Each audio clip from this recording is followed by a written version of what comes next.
All right, friends. So we just gonna go ahead and bypass the whole Teach Hanley commercial, and we just gonna go ahead and get to it. Carrie should be joining shortly, but we are back and we are using a different software. I don't want to go into the technical details or anything like that, but we here. So what's going on? Back with all after all of the technical difficulty. I appreciate y'all for continuing to rock with us through the technical difficulty. When I get back into the studio, I think we'll have less technical difficulty. What's going on, y'all?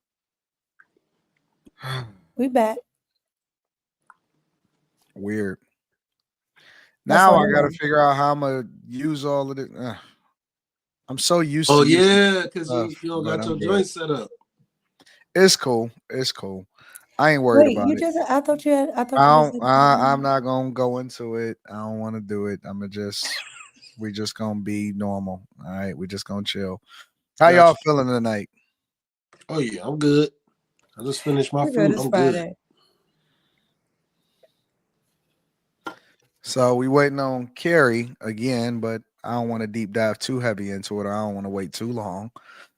Um, I guess we can get back to the original question.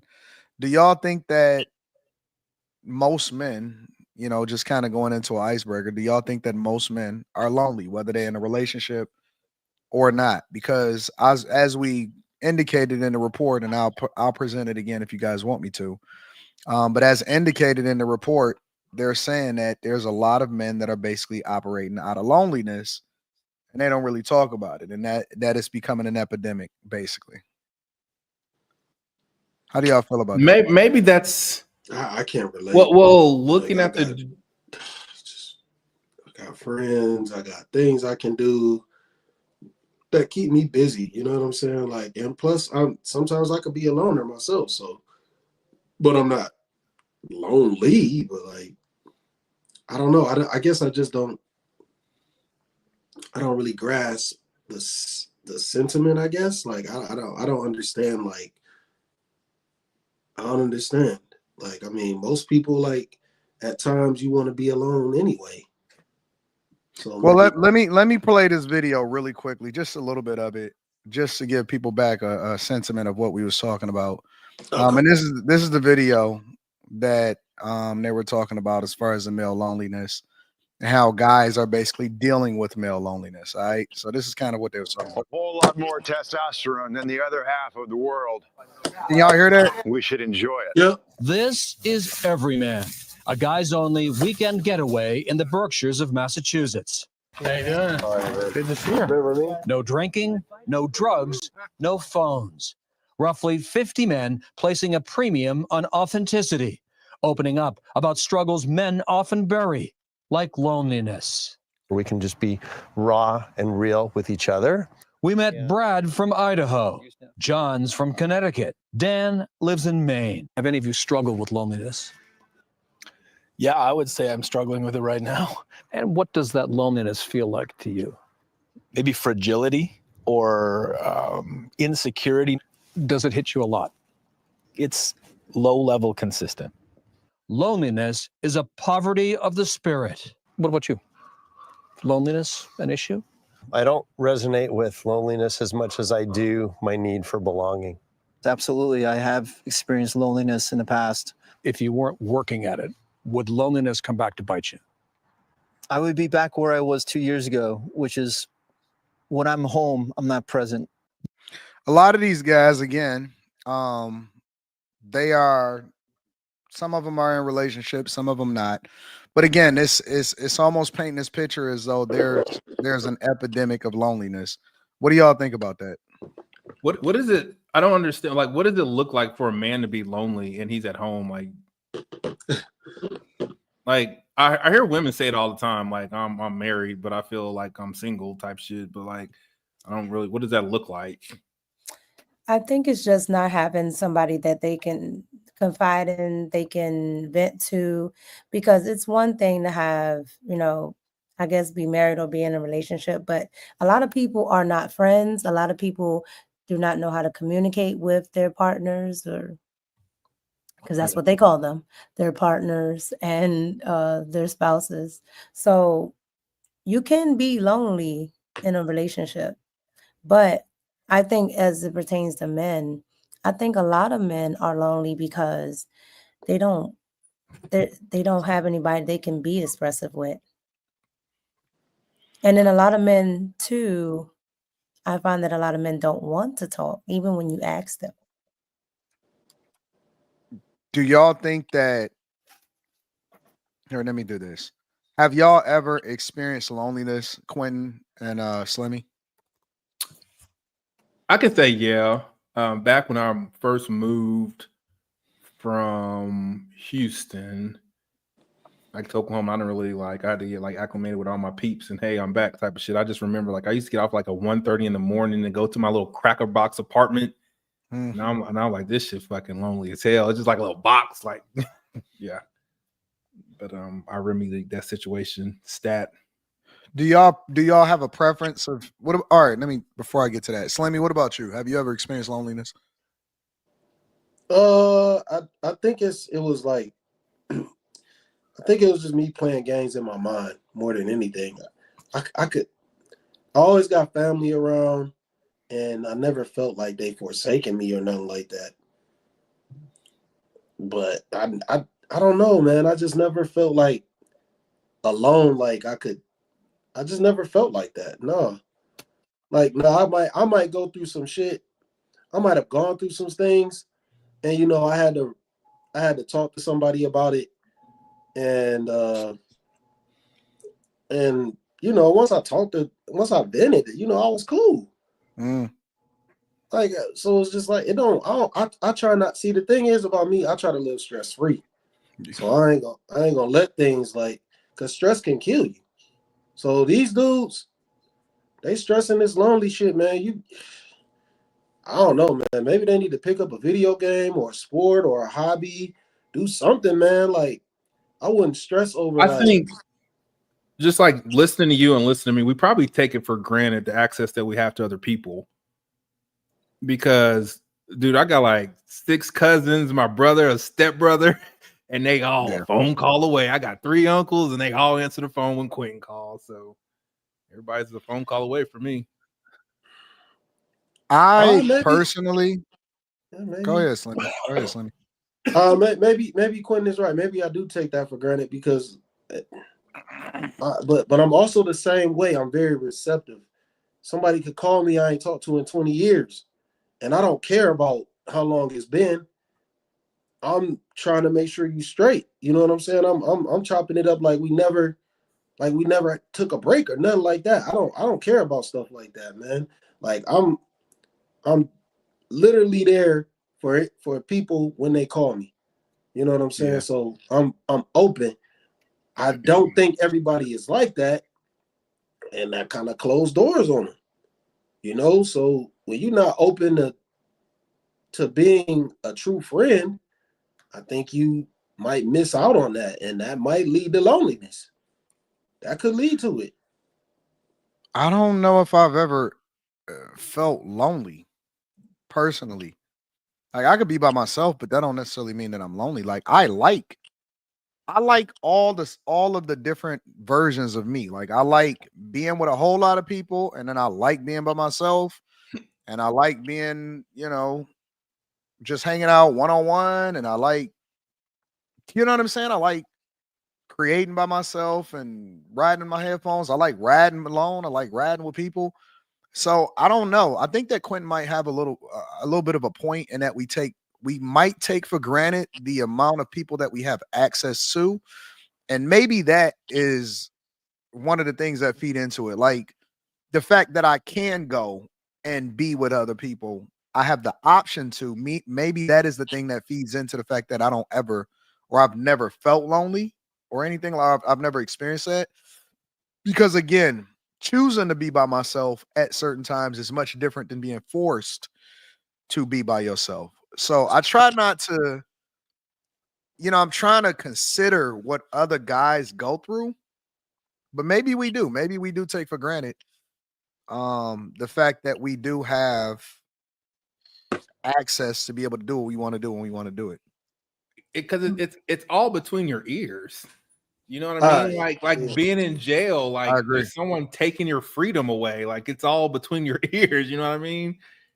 Okay, that's But probably kind of hyperbolic. you have to also realize too that I think it affects people in different ways. Like I was actually going to send you this story.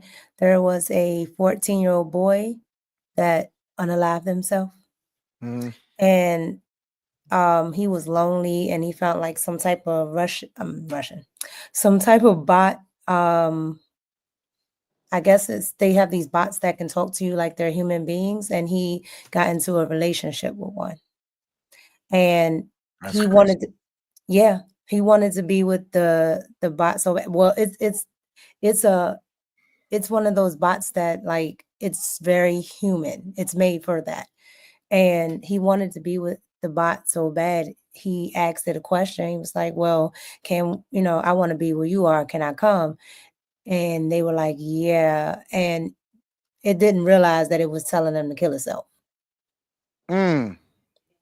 Yeah, And the so the AI. mom is now suing the company because the company didn't have a mechanism that recognizes when someone is. No, that's No, I'm just telling you the no, story. no. Yeah, I understand what you're saying. I'm but reacting to the story that you're telling me and say I hate when people do that. You freaking idiot! Sorry.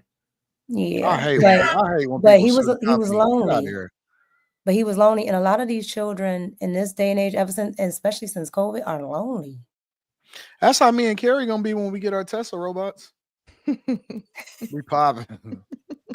We popping. So I'm No, it looking just at both kind of. sides, right? Because that can actually help somebody that may be lonely, but then you have to also watch it too, But right? it's so weird in Mhm. 2024 when the whole world is at your fingertips. Yeah. Like you can mass text 80 people. Somebody gonna say something back. You know what I mean? But okay, let me Yeah. ask you another question. Sorry, go ahead, Carrie. No, I was just gonna say there's all different types of circumstances though. And you also are assuming that the person is the type of person to reach out to people, to communicate, to vent, to ask for help. If you're not that type of person, especially if you've been far removed for a while, it may not be so easy in your head. So I agree with that part that you said. It may not be so easy in your head to reach out.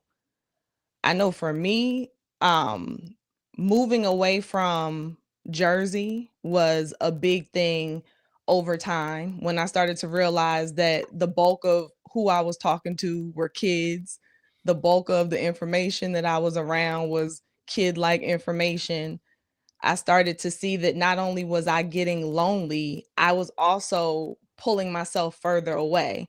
And then I realized that as an adult, making friends, the act of going out and interacting is way different than when you were back in high school and you're naturally around people. So you're going to interact, you're going to make friends. Like when you're an adult and you move to a new place, if you're not intentional about going to meet people, following up on meeting people, you're probably not going to make any friends. So, I like I don't want to make new friends. Like when I go out, let's say I go out and I hang out, because I can go out by myself all the time. I always go out by myself and just like, go to somewhere I've never been before or anything like that. Even if I'm in a different city, I could meet people for the night and have a good time and walk away and never see you again and be cool. Yep. You know what I'm saying? Like I don't, and then maybe it's a guy thing or maybe it's just an Anton thing because I don't have to stay in touch. Whereas, like, for example, Rita, she likes, interacting and the familiarity of her homegirls or whatever like that. She prefers that, I think. For me, I can hang out with you for the night and be like, man, we had a good time. And if I see you again, that's dope. And then I could just move on. I don't have to relive the moment. We don't have to go and talk about it. You know what I'm saying? Like it's over for me. It all falls under like the mental health umbrella. Like if your mind's right, like this, you don't feel that. that's not true. Okay, thanks. Well, I disagree. Let me say that. I disagree with that. Well, a feeling of loneliness is your mental health. It's between what you're feeling is between your ears, right? No, well, no, I don't think so. I think there's overlay. I think that you can genuinely start to feel lonely because you feel like you don't have any connection to anyone, or you don't feel like you can talk to someone or what have you. And then you can make a decision. You can decide, okay, what can I do to change it? So you're not like stuck in your loneliness, or you can get further into it. And then to me, then it starts to run the risk of going into some other spaces, mental health wise, what have you. It's a lot of factors. I think it could be the way that you raised. It could be whether you got brothers and sisters. It could be if you was raised in a big city, small city. This is a huge topic, I think. So I do appreciate everybody giving a insight and input, but it's a very, very, very big topic. And it's so many factors that go into it. Whether you male or female, you inherently more of a nurturing spirit versus a builder. If you generally tend to be a builder, you have less time to think about different things because you're so busy all the time versus a person that's more of nurturing. They tend to go through things where if a person grows up, for example, or a kid grows up, they go through a season of, I've seen people go through a season of, well, what am I going to do now? Because all of my life was based around this kid or something like that. So I think it's a lot of factors that go into it. This is why I have a little bit more empathy when I'm talking to people when they say stuff about this subject, because it could be so deep and it could go so far into it. It's interesting to hear that there's a lot of guys looking for groups and connecting with each other and trying to find friendship. I'm not that type of person. I'm not. But I used to think it was gay. But don't men like camaraderie? They like A lot of men do. competition. They like things like that. Like I noticed that in schooling, right, that the boys that were in Montessori's, right, they did much better because they were able to, just be boys, move around. They were able to, they weren't sitting down in the classroom, being, not able to use their testosterone to help with their education. But the boys that are in like regular school and have to sit there, like, like girls. I don't know, because like even me, like, the camaraderie and stuff, I think that's dope. I think that's awesome. But like even today, but really, I mean, even back in school, high school, all of that, like I was just the type of kid that was on some I was always about like, okay, so all right, Right, yeah, we all sports going is out. But no, camaraderie. like let's just say, for example, y'all going out, y'all going to hang and stuff. And the question was always like, well, where the hoes at? Like if everybody, no, listen, don't discount my experience. I'm not discounting nobody else's. Because, like, for example, let's say you invite a bunch of guys over or something like that, and it's like, all right, so is some girls coming? You know what I'm saying? Like, I would rather hang with 2 or 3 women around me on my arm or something like that than hang with 2 or 3 guys. And I don't think it's anything wrong with guys hanging with guys, because that is a normal thing. I just like something that smell good and soft around me. You know what I'm saying? And it don't even mean that you even got to do nothing with them. That's not what it is. It's just like, where are women at? Like, is the women coming or no? So I don't know. I think it's different strokes for different folks. So Carrie, you missed it last night. It's like, I even think about like when I get off of work, Fatty, I'm about to bring you up. I'm like, what am I gonna do? And I keep my mind occupied playing a video game. And it's not even the fact of playing a video game. It's like, it's me battling against this, like in my mind, like I'm smarter than you, like keeping my mind occupied elsewhere. Like, and that's why I say it's 100% mental health. Because if you got what's between your ears is correct, like loneliness doesn't set in.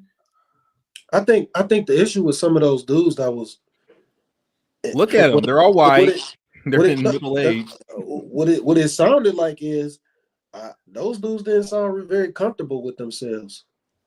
Yeah, some of them was married too.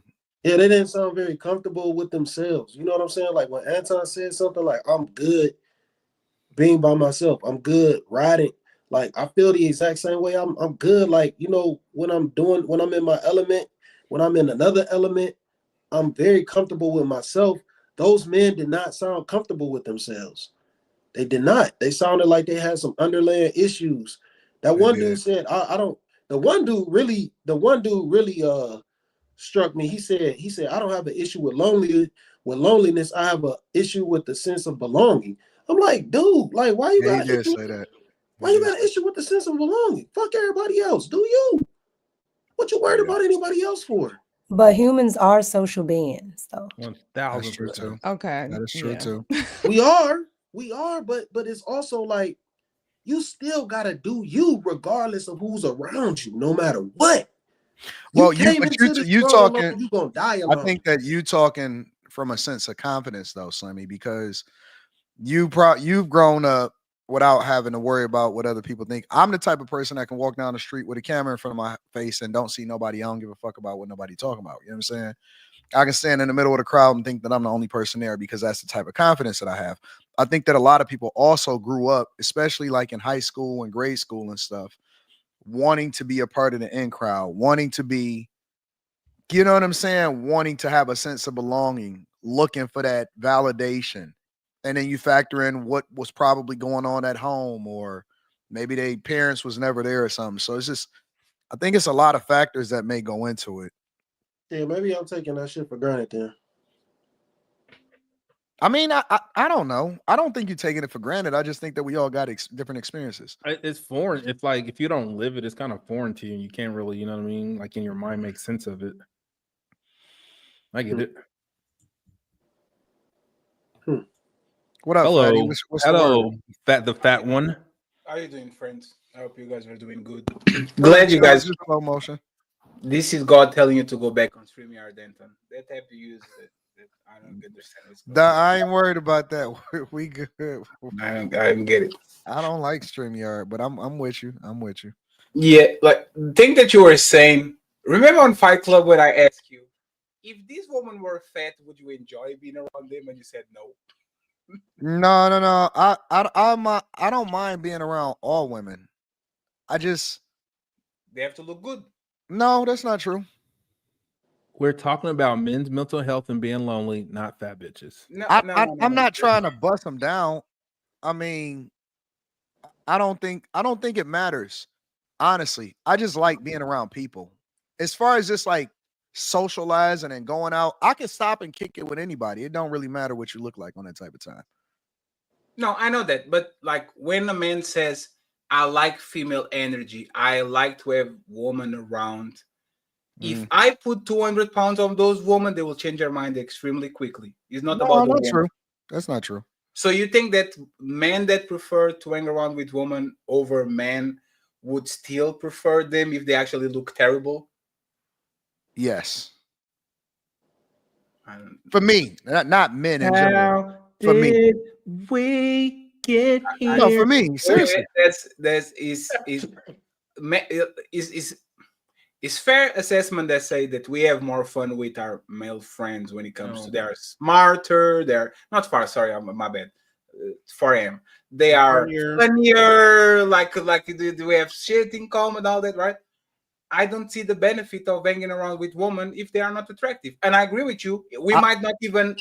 I have more fun around my brothers, for example, because I got 3 brothers, right? So I have more fun around my brothers when we all joking. But usually when we all joking, we having fun, and even if it's just us by ourselves, it'll start to be women that'll come around and they'll just start joining in and, you know what I'm saying, being a part of it. So we not usually there alone for long. But we get each other, you know what I'm saying? We grew up with each other. We usually be joking about stuff that we didn't seen and relating it back and certain stuff. I have a preference for women. I just like, here, I'll put it to you like this. Let me explain it like this. If you stick around, shit. If you hang, I'm gonna be real because I Some mean, listen, girthy talk. nope, I ain't talking about that. If you stick around a woman, even if she may not be ideal for you, let's frame it like that. If you stick around a woman long enough, you'll start to overlook some stuff that you otherwise may not have overlooked if you was just meeting her for the first time. Like that fupa starting to look a little flat.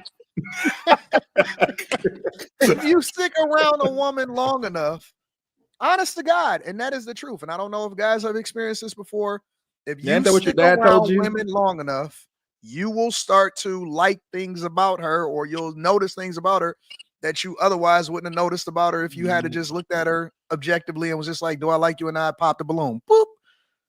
You start hearing her personality. She starts smelling good or something. Who knows, bro? But just the whole energy of having So women you're saying around is that different. she will grow on you?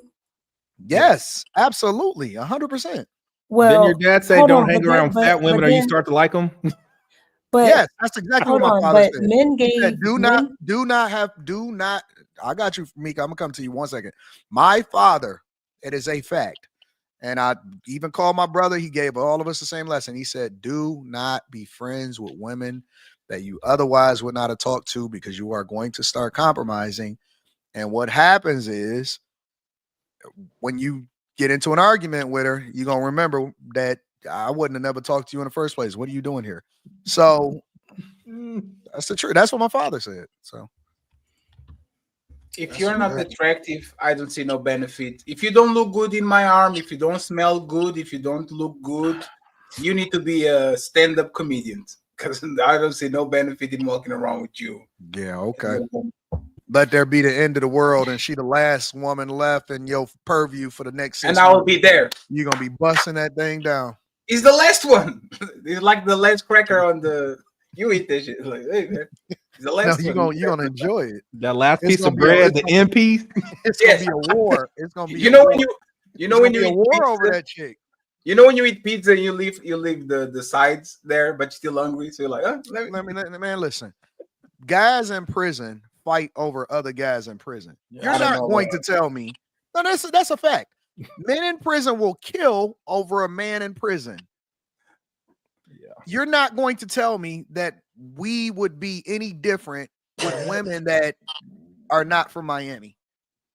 No, absolutely. A woman, if she's the last woman in the world, right? But if you have No, the chance, it could just be it could just be the one that's the most attractive in that That's right. town. In that town. So do y'all agree with the saying? Because I was doing research for a video and I came across this pimp and he said never get with the one you like, get with the one that likes you. Likes you. Yeah, that makes sense. Yep. Like No, the woman I should think like that's the whole He said moniker. Like because the if you woman get should with the like the girl you man like, more. if you get with the girl you like, that the pretty girl or whatever you like about her, that you really like about her, that you will accept things that you wouldn't really accept off of no chick I because you disagree like with that. her that much. I disagree with that. That was said about Travis. I think that Yeah, you and should. now that was my point in bringing it up because even when you guys said the thing about settling or not settling, growing on you, she said he grew on her and the men ate her up for saying that. the person that likes the other person the most loses.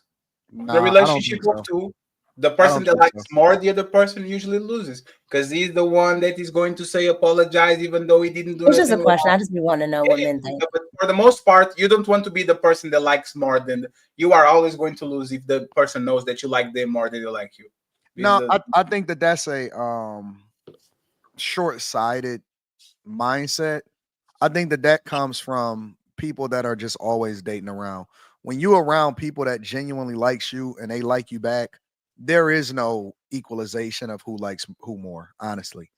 When you are truly in a space where you genuinely adore the person and you kind of, you know what I'm saying, make sure that they all good and they reciprocate, there is honestly no losing or winning. That doesn't really happen, honest to God. That only happens in a lot of this superficial conversation that happens online. in a real, you know what I'm saying, dope situationship, it's not an equalization. And that's that. I think that's the part that's missing, even when it comes to these online conversations about relationships, is that I don't walk around the house and say, I took out the trash and this and that. Why can't I? I don't do that.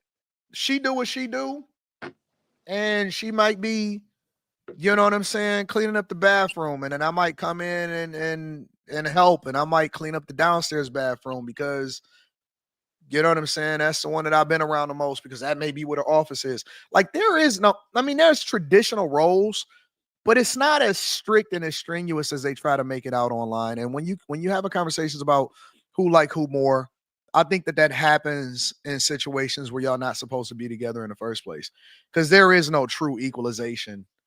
Who like who more? In a real relationship, honestly. Okay, now that's something that I would like to know, because I actually had that conversation the other day with somebody, and I said, I don't think it's ever equal, right? Even if it's not like extreme, I don't ever think it's equal. I think somebody always likes somebody a little more. Yeah, but then at the same time, you could get liked more. It depends on whatever is happening at that time. Yeah. So I kind of understand what Anton says. What Anton says, but like we have to outcompete each other. I'll do something for you, you do something for me. It might not be 1-to-1, but if Anton does something good, is not expected, but the other person is trying to outcompete him and do something good for him, even though it might not be 1-to-1. I think that's the spirit, right? But even our kids, because I don't have none, but I guarantee you, parents don't like them the same. They would be willing to do the same thing for them, but Johnny is a sweetheart. This one is on the middle, is difficult. So I kind of like more. I'm not going to verbalize it, right? I think when it comes to relationship, it's the same. I understand why people should outcompete each other every time the partner does something for them. They should do something back. But at the end of the day, one is going to like more than the other, and the person that likes the more usually loses. When it comes to you and Rita, Anton, who likes each other? Who likes who more? It's not a you can't quantify it because okay. So I'll give you an example. It's a different type of like. She doesn't bring in resources in a traditional way. Yes. Right.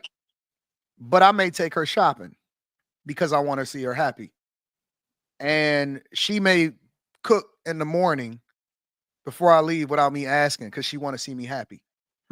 You can't quantify who is doing more for who, because it's not a 1-for-1. You know what I'm saying? But see how you just said it, Anton? But you can't quantify it in that way. But you can't the way say, well, I did more it, for you, or you do more for me, or you like me more, I like you more. We like each other differently because what we do to make this thing works, it balances itself out, because right, but that's when you actually do something, right? So what if you don't? So like, what if you did, and I'm just using you as an example, what if you did continue doing what you do, and you're providing and everything, and this person gets the benefit to be home, and then they go, I'm not getting up cooking you anything. It's not reciprocal, right? So now you're doing everything to show this person that you care and everything. Well, it don't have to be that. So, it could be something completely different. It could be okay, walk over and give you a massage, right? Or anything. That's what I'm saying. But they feel like they don't have to. But they feel like they don't have to. I think we going into a whole bunch of other stuff. Only thing that I'm saying is that you can't quantify the equalization of who does what inside of a relationship when it comes to a man and a woman, because we both do things differently.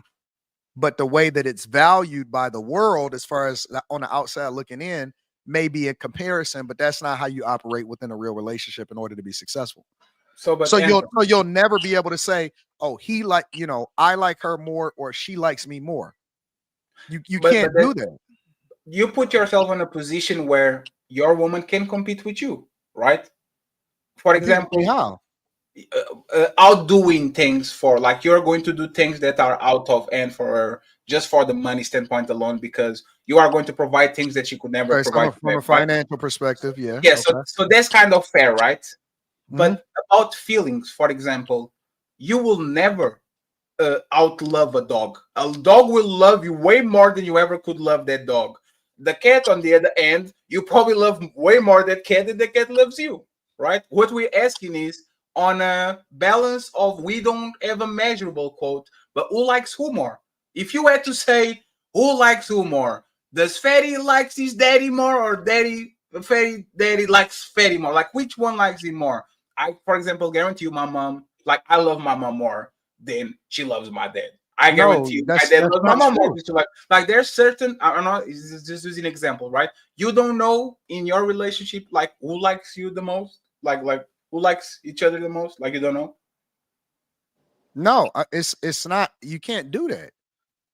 Okay, all right. So let me break it down like this. It's almost like it's like, okay, so let's take the example of your parents. Yes, Do you like your father more, or do you like your mother more? Both my of them mom. are. I like my mom more. I Let's respect more my dad. Yes. okay, cool. But I wouldn't say that. I would say I love them differently.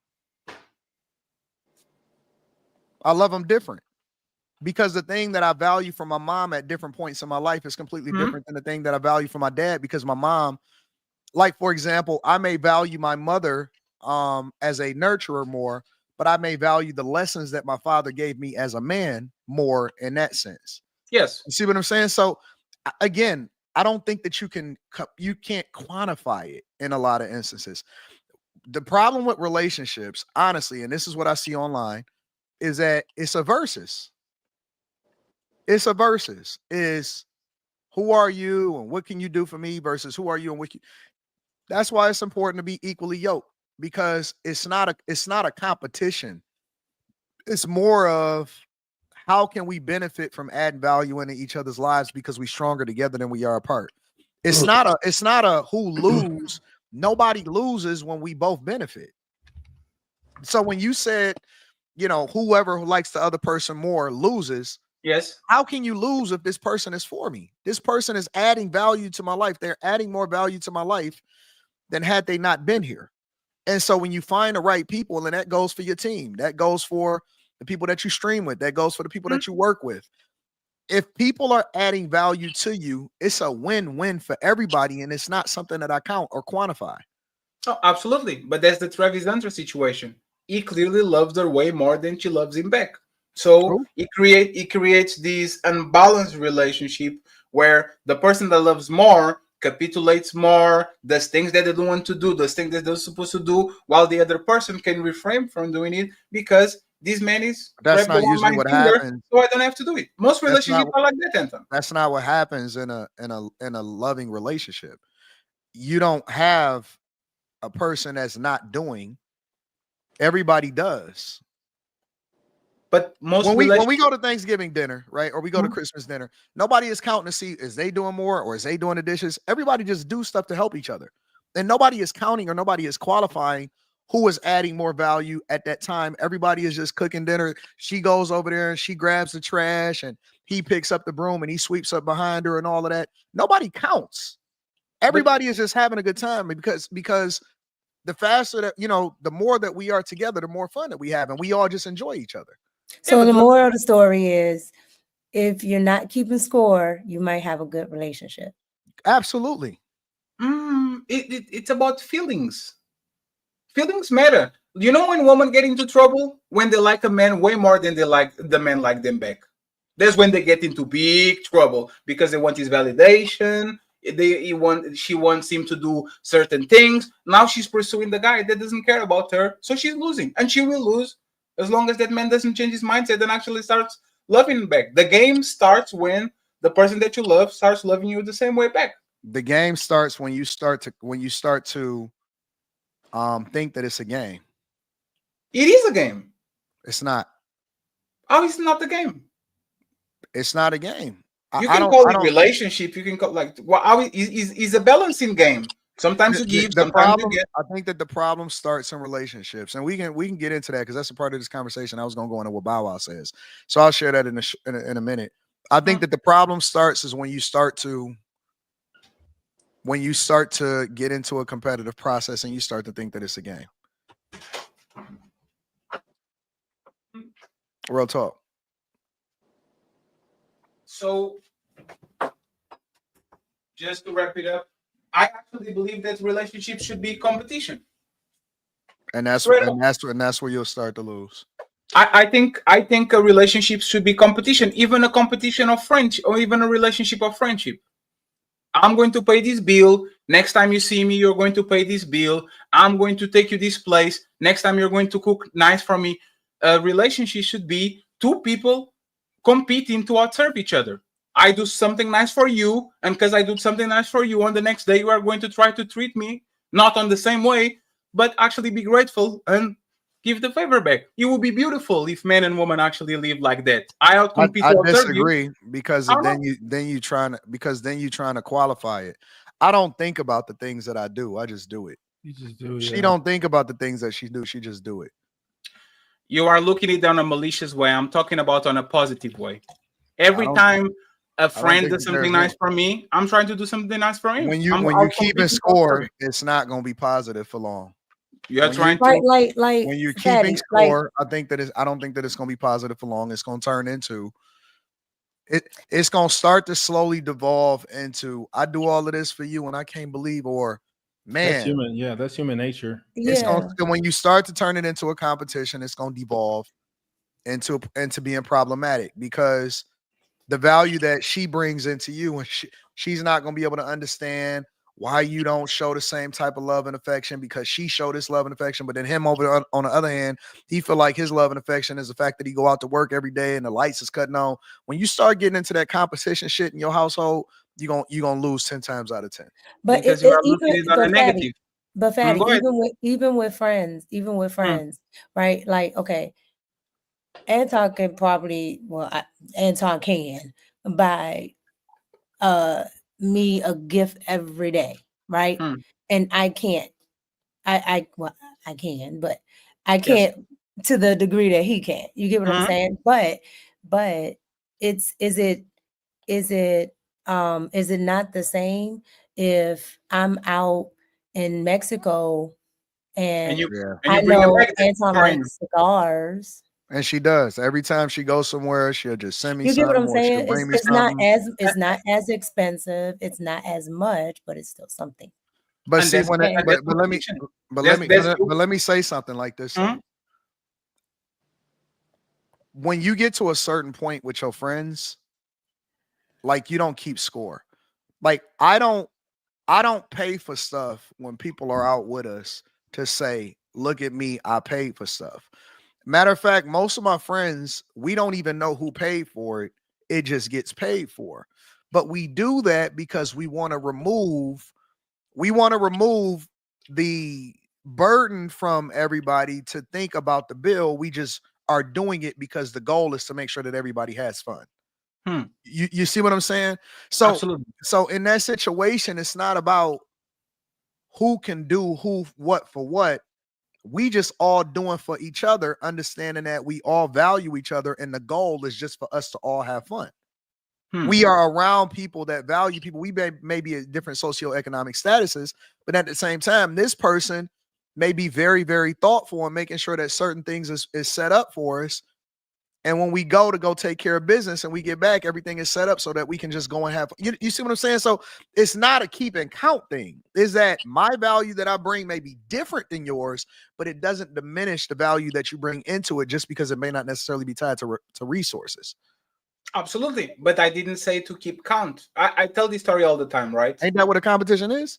Absolutely not. Because like Mika said, this is about reciprocity. You might not be willing or able to compete in a 1-for-1 way, but you go into Mexico knowing that you collect magnets, so she gets you a fridge magnet because she reminds me of you, and now she gives it to you. You are going to be happy about, oh, that's cool, right? I tell this story all the time.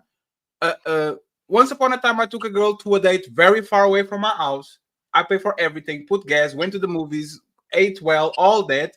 And by the end of the night, when I was leaving, she took a little bit of candy out of her pocket and says, hey, go and eat this until you get home. Thank you very much. I really appreciate it. It was a $1 piece of candy that you get into a bag.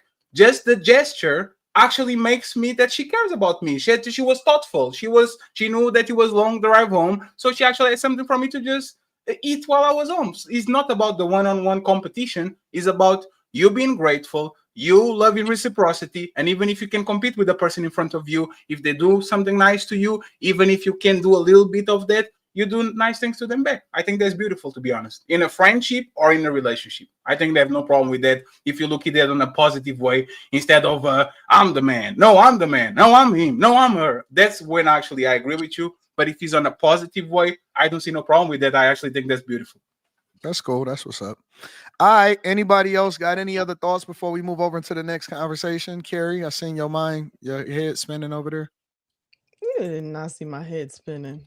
I did. I could see through your brain. And you know how on the cartoons where they had a mechanical things that be going inside of a person's head when they show Tom and Jerry or whatever like that. That's what I seen inside of your head. Yeah. No, I was just thinking about what y'all were saying. That's all. All right, that's cool.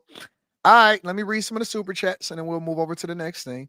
Gur says, what's the streaming schedule for all of your channels next week? Same thing as it was. I don't not stream just because it's Christmas or New Year's or anything like that. I do the same thing. So Monday through Friday, Millionaire Morning Show. I think that Christmas just so happens to fall on a Wednesday, so I'm not streaming at night anyway. You gonna take off on Monday? I know that. Probably, but I'm still gonna be streaming. Like the shows go on no matter what. For me, nothing changes. People take off, and I understand that, and I get it. But when you're running something, you got, my consistency is the way that it is. So nothing changes over here. Great question. Mr. Lott says, I think loneliness is kin to laziness. A lot of us don't do anything to challenge or improve ourselves. It's easy to feel that way if you keep the same habits. I agree. Shout out to you. Shout out to my dog, Mr. Lott. I appreciate that, bro. High Tolerance says, I understand the human element, but I got more than plenty of productive outlets that keep me moving. When it's time to socially engage and interact, it's on. In my opinion, codependency plays a huge factor. Thank you, my friend. Robinson says, well, a lot of men are taught no one is going to save you or put your head down and work, or if you show any emotion, you're weak. I'd agree with that. Shout out to my dog, Call Me Taz. He says, man, it feel good to be home watching y'all. Been up 48 hours grinding. Shout out to my dog, Tazi. I appreciate you. I ain't got the sound effects on this platform. They bullied me into using StreamYard tonight. Carrie is a contrarian. Carrie didn't even do nothing contrarian tonight. She will discount a variable you present and give it like 10 variables of her own of what something might be. Agreed. Damn. What does that even mean? Man, You told me that it wasn't mental health when 1000%, like by definition, it is. By definition, loneliness is not mental health. Okay. That's not. Okay. But that's wrong. By whose definition? Do you want Carrie, remain a free thinker. We need that free thought. Okay. We don't want to operate in the echo chamber. We appreciate you over here, Carrie. Damn. Okay. I like to deal with what words mean. Spotify claims Kendrick streams is legit. There's no bots. What's your excuse now? And nigga, I know you see this. What? I didn't even know that we were talking about Kendrick tonight. He just brought that shit up randomly as fuck. People be thinking about that junk all day, and then they get. Hey, thank you for the super chat. I appreciate you. I've always been alone and don't have an issue. Shout out to Devastator. Lasher Deviance Gaming says, love the shirt, Slimmy. I got the same one piece of AD and the crew. Shout out to everybody. Will I says, nigga, I know you see that Spotify statement. Wildin'. Anton, we talked about this topic before, and you straight up made fun of those men being lonely and called them gay. I know I did. I said that. I said I used to think that was gay. Did y'all hear me say that? Yeah, today? You said it. You said it today. I'm trying to be a better person. Listen, I'm trying to grow. I'm trying to have more empathy. I'm trying to be a better person. Now, I may still feel like that. I don't know, but I'm still open to the possibilities. I'm trying to learn. You know what I'm saying? And there ain't nothing wrong with being gay. Y'all can be gay if y'all want to. Diamond Lane 420. Shout out to you. Time Dog. Dog spelled backwards. Yeah.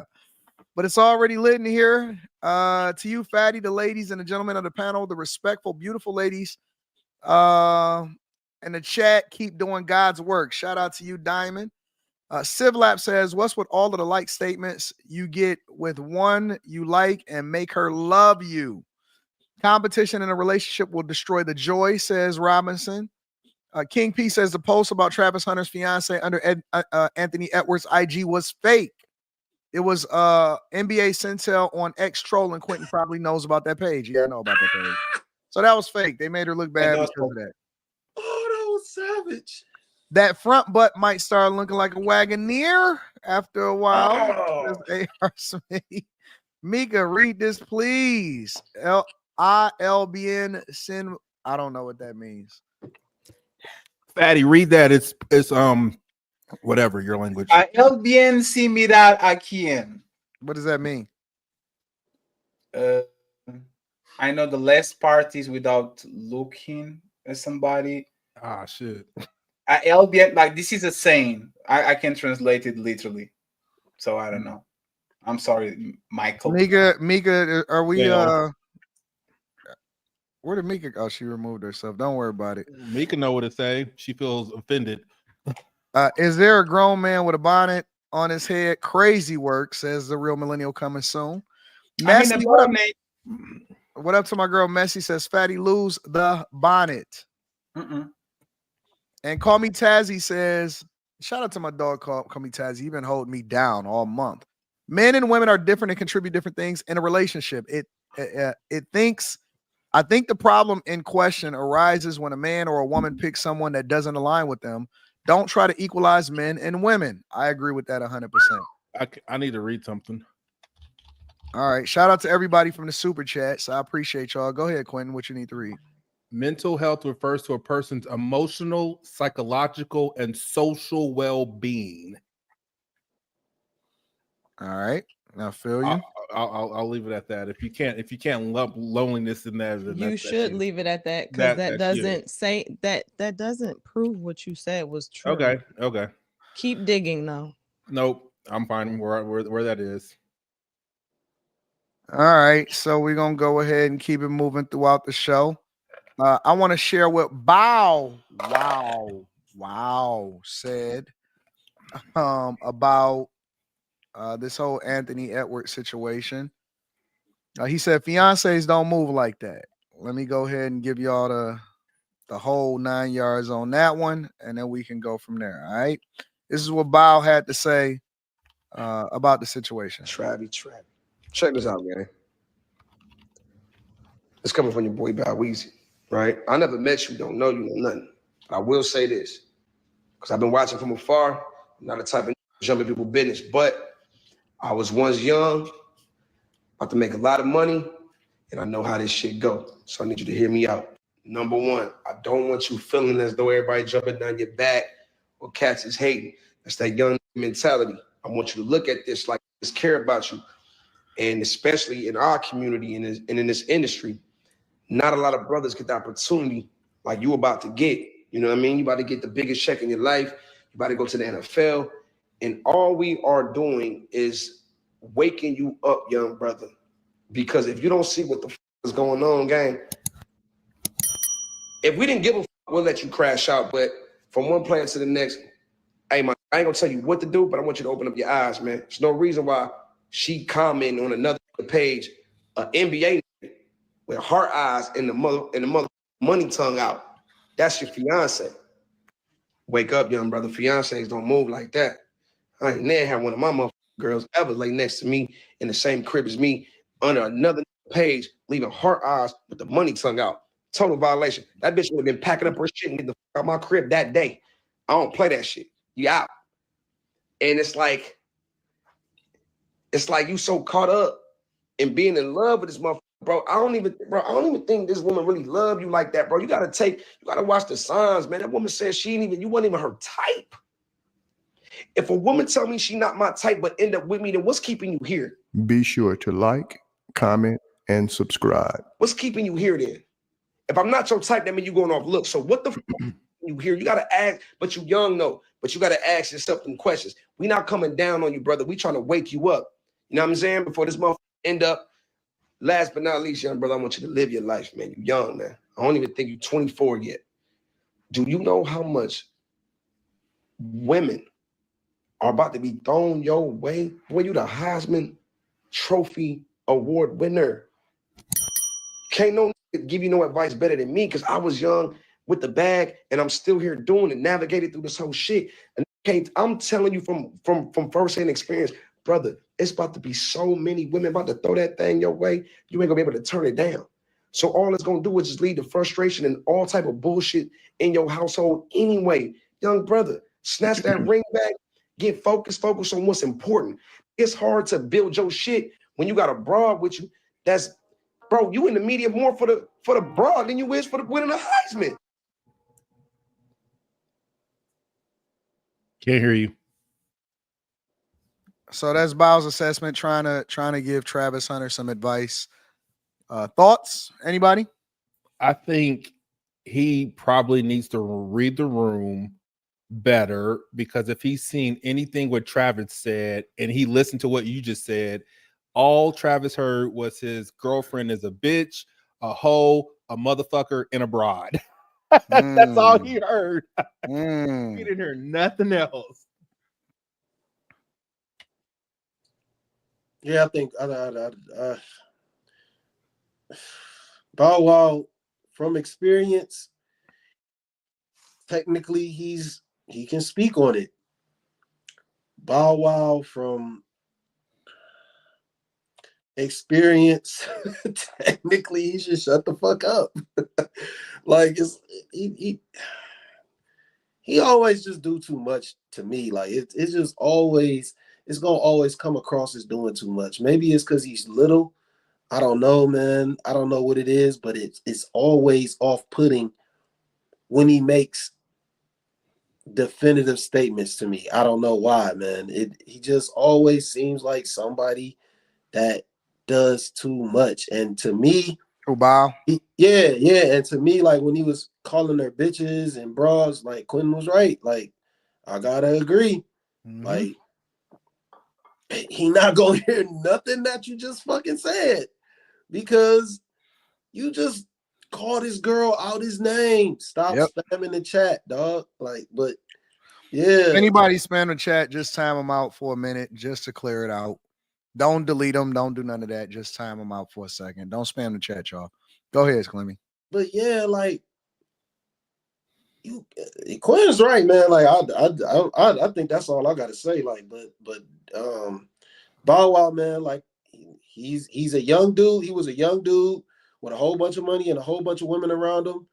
But I think he's probably the wrong person to speak on that shit, because I don't think he handled his situations properly. You know what I'm saying? He didn't hold his shit down.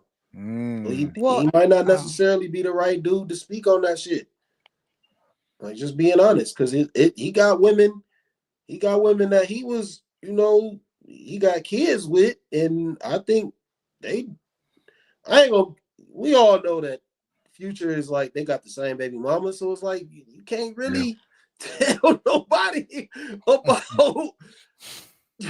about the women at the same time. You the right person, but you the wrong person, because you didn't handle your shit. You know what I'm saying? Like, it's a catch-22.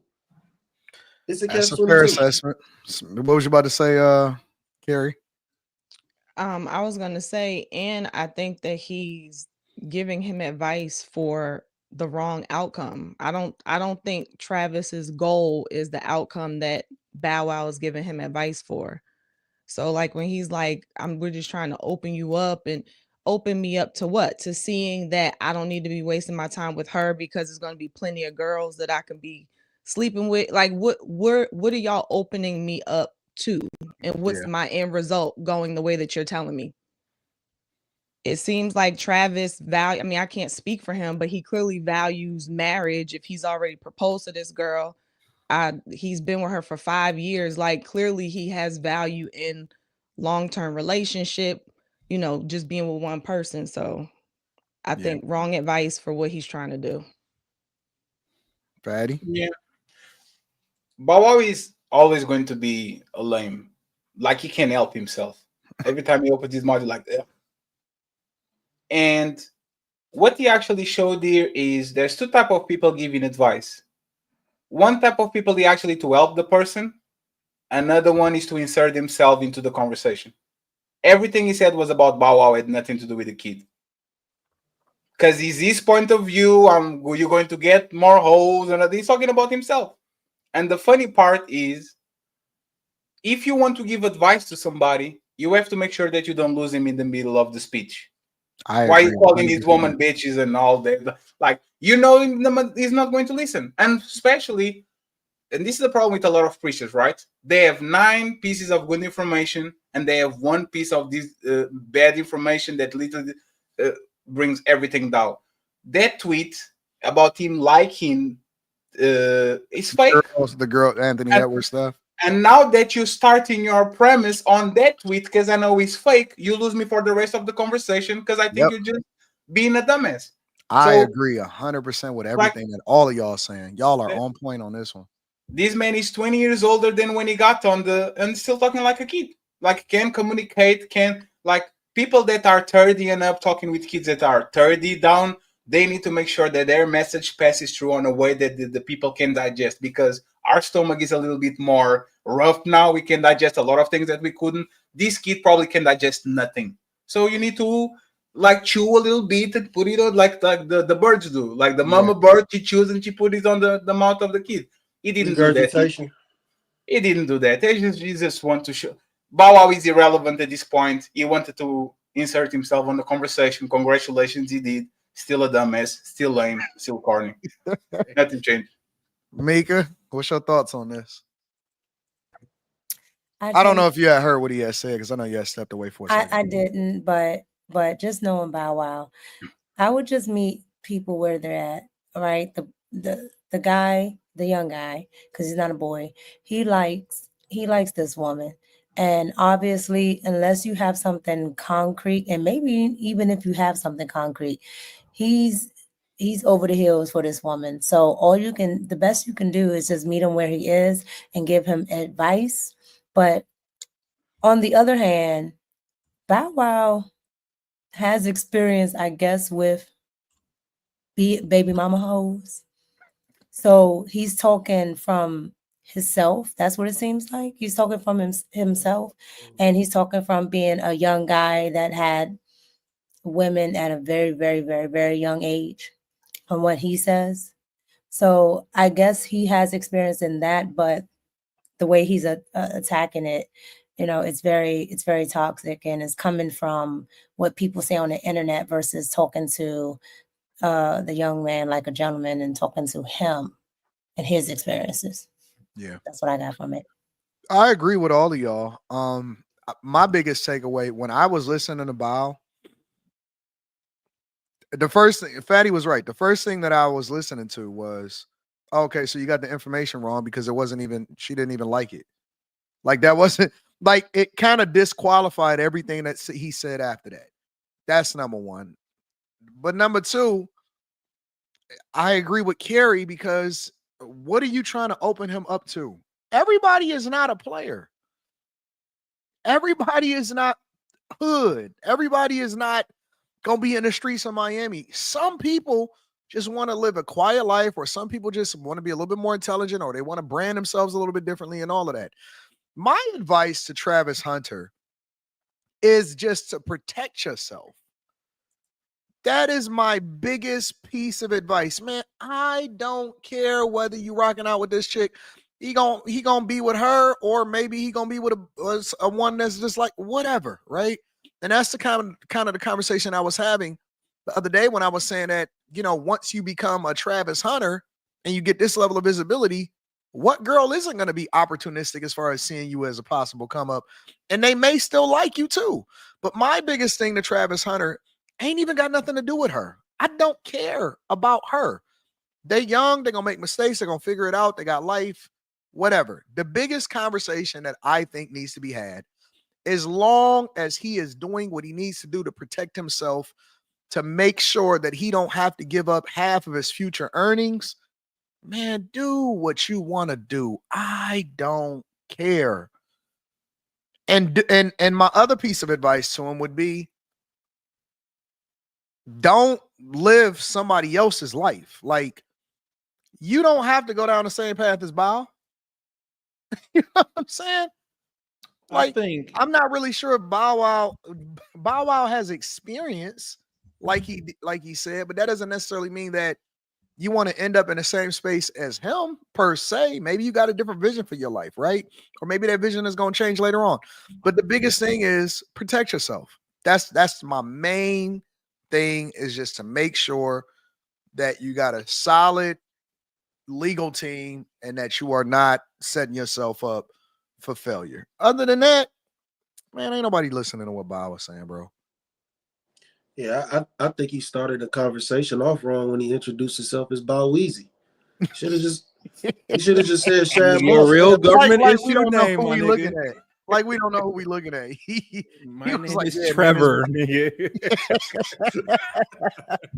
yeah, man, it's your boy Bow Weezy. I said, man, what? Yeah, it did throw me off a little bit. Like that nigga Travis don't fuck with you, nigga. You ain't his generation. Yeah, that nigga still was trying to big bro some shit, man. That shit ain't gonna work. That niggas look up to who was that? I can't even think of fucking Tekashi 6ix9ine in this bitch. But Tekashi 6ix9ine not in his generation either. He like it's Cardi, Playboy Cardi, probably. I wonder if any of these guys ever really grow up. Like even Bow. Like no. I mean, like clearly, like you can see the bags under his eyes. You can tell that he's getting older and stuff. But it's almost like they're not really growing into their Bow Wow age almost range. 40 years old, and he's he's still around the acts same the age exact as same. me.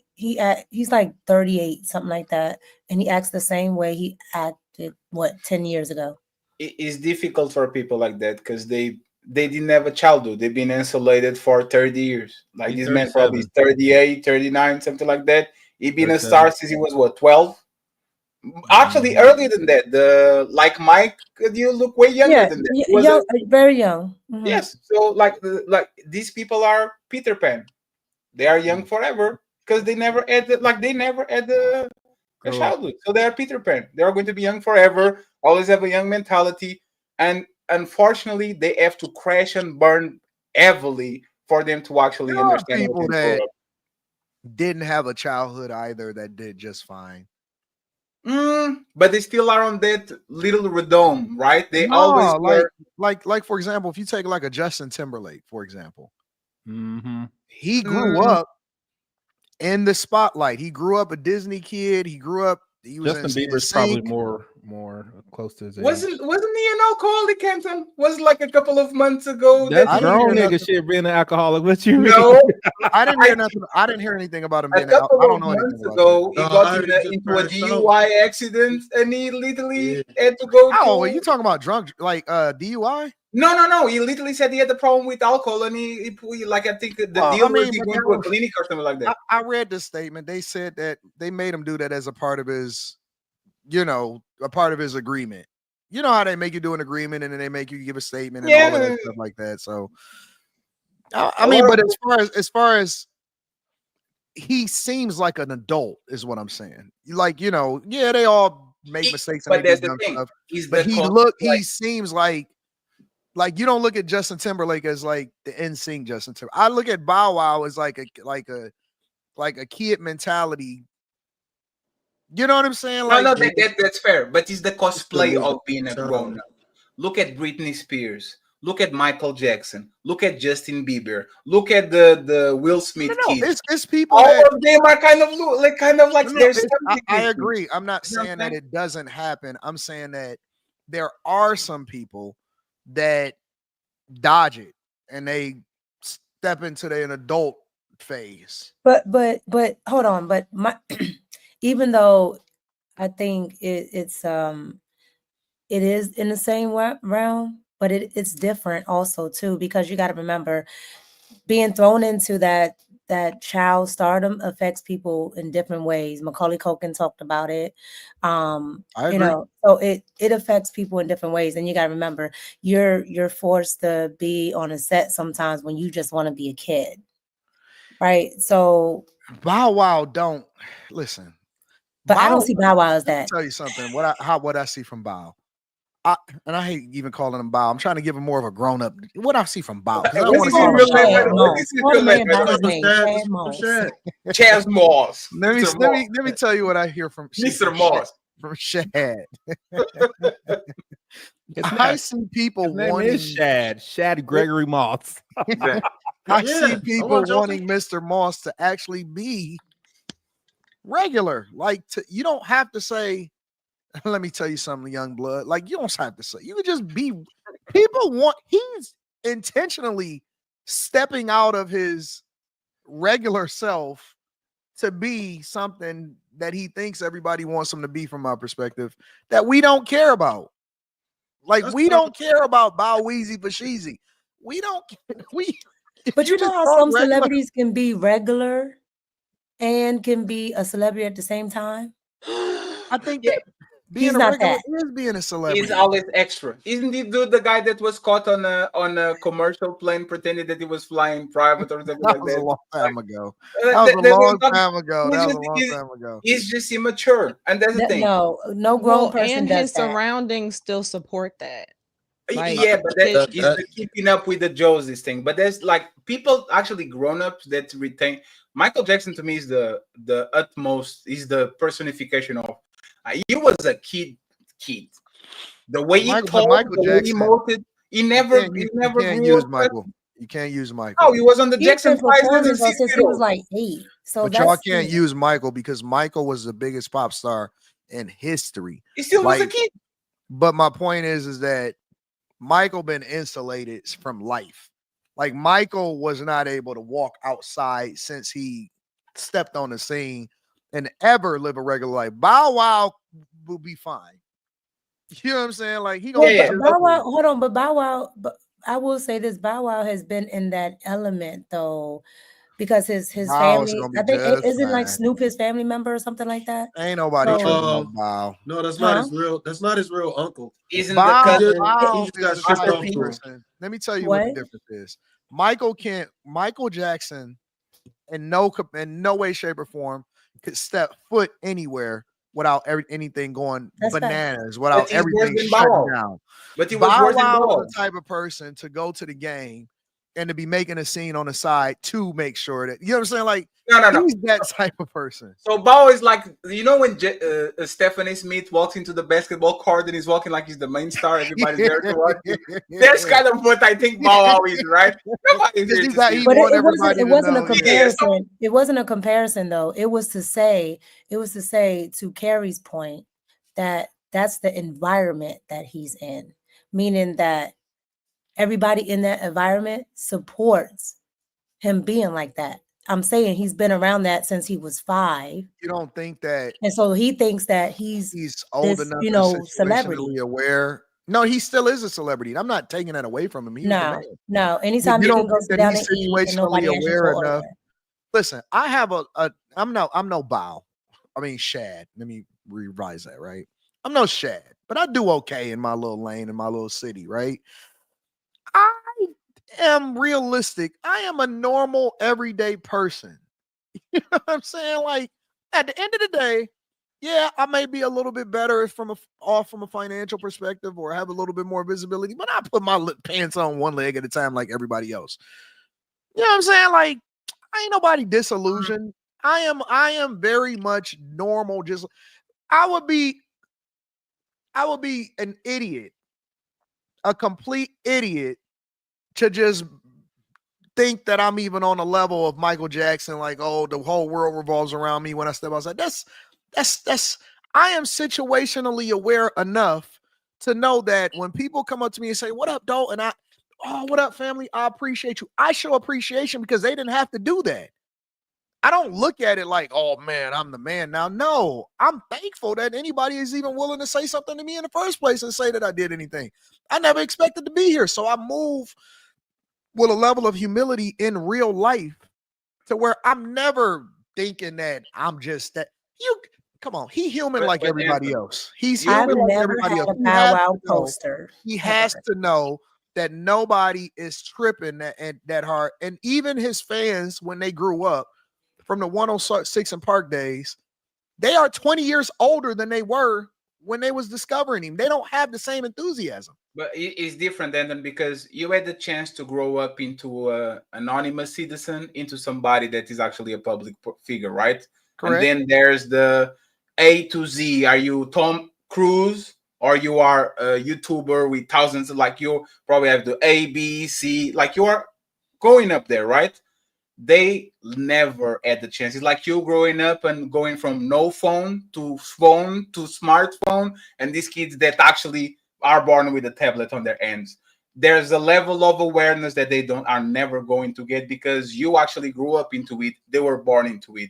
Like this. Okay, people, but throw something else in there. Throw another caveat in there, Fatty.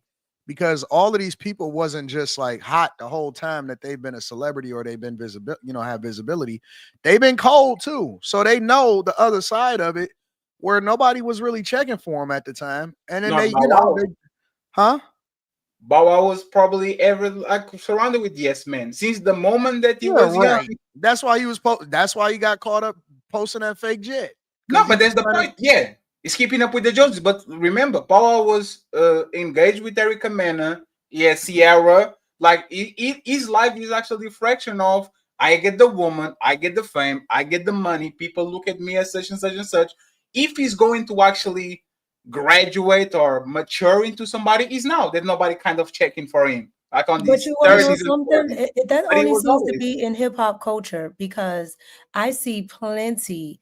When I go to different countries, I see plenty of celebrities, and I do mean A-list on commercial flights. Yeah, 50 be on them. Everybody, a lot of people be on commercial flights. Everybody ain't flying. So, but in hip hop, they act like they all have to like be on private jets and things like that. And I'm like, I see Brad Pitt has been on plenty of commercial flights. And I do mean plenty. Yeah, but then he probably has a collection of cigars in his house that is $1 million. Like people. But what I'm saying is he can afford to not see nobody if he wants to. But Mika, the problem with we actually doing this judgment, like I remember, I don't know if he's Bill Gates or if he's Warren Buffett, and they brag about, oh, Warren Buffett is so humble. He has the same car for such and such years and drives the same clothes, and then he goes inside of his house and he has a watch collection of $39 million. No, I get what you're saying, but what I'm saying is not what, but that's something of value. Like art, like I told you, I don't know if I told you, but I collect art, right? I like art. And so that is of significant value, but clothes I really don't care about. We got to wrap this up too, because I want to move to the next subject because I want to get your final thoughts. Drive private or first class. But you see that? See, I think that this is an example of when you're not aware, when you're not situationally aware, not only will your message not hit the mark, but then you'll become the topic of conversation. Yes. He accomplished what he wanted. Now people talking about me. Yeah, but this not positive. I mean, it's not nothing that's, I don't know. I don't know. Don't take advice from Bow Weezy, especially when he don't know the facts.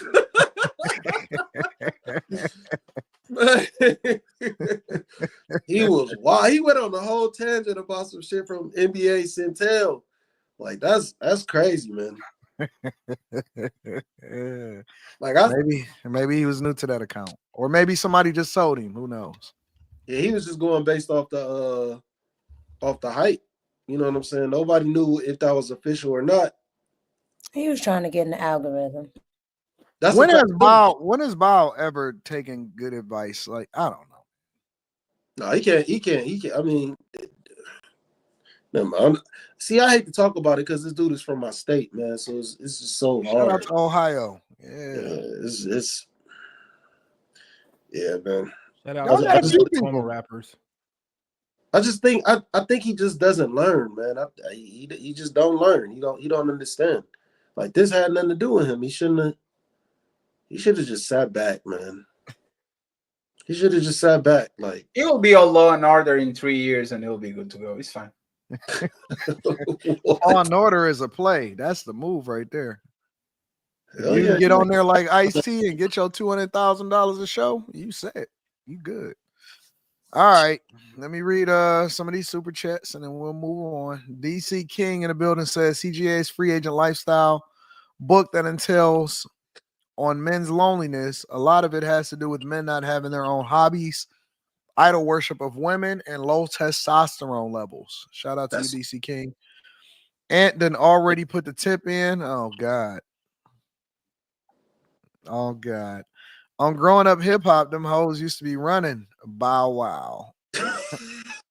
Mika, Daddy Yankee reaches partial agreement with X over missing $80 million. Wow. Lasher Deviants Gaming says Travis Hunter about to be the next PJ Washington, finessed by Brittany Renner 2.0. What makes y'all think that PJ Washington got finessed by Brittany Renner? He's just wiping up the POS woman that had him. He only pays a couple $1,000s a month in child support. What makes y'all think that he got finessed? Wasn't he 200? Huh? How many? 200 or 1,800? No, 18,000. No, he was It was not paying 18,000 or 200,000. No, he wasn't. He wasn't?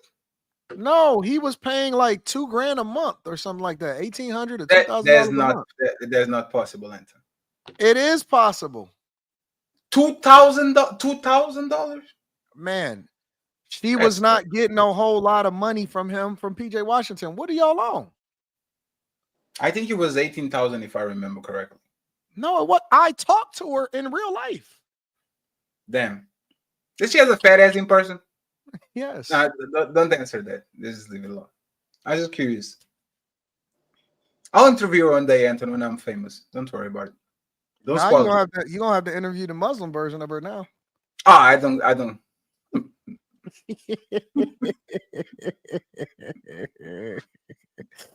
Kimmy Joe says, in my opinion, I think they should seek out a guidance counselor to make sure that marriage is the right thing because it's a commitment.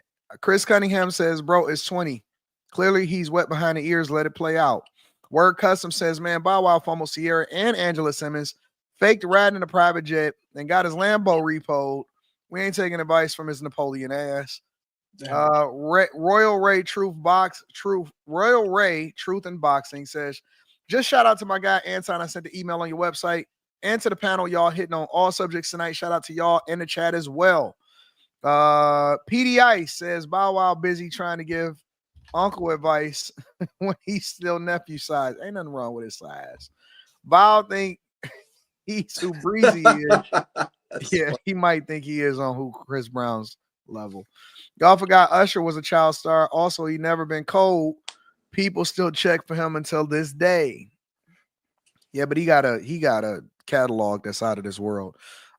Carrie and Mika are looking lovely. And Monty says, Carrie, so fucking fine, man. Can I get a hug?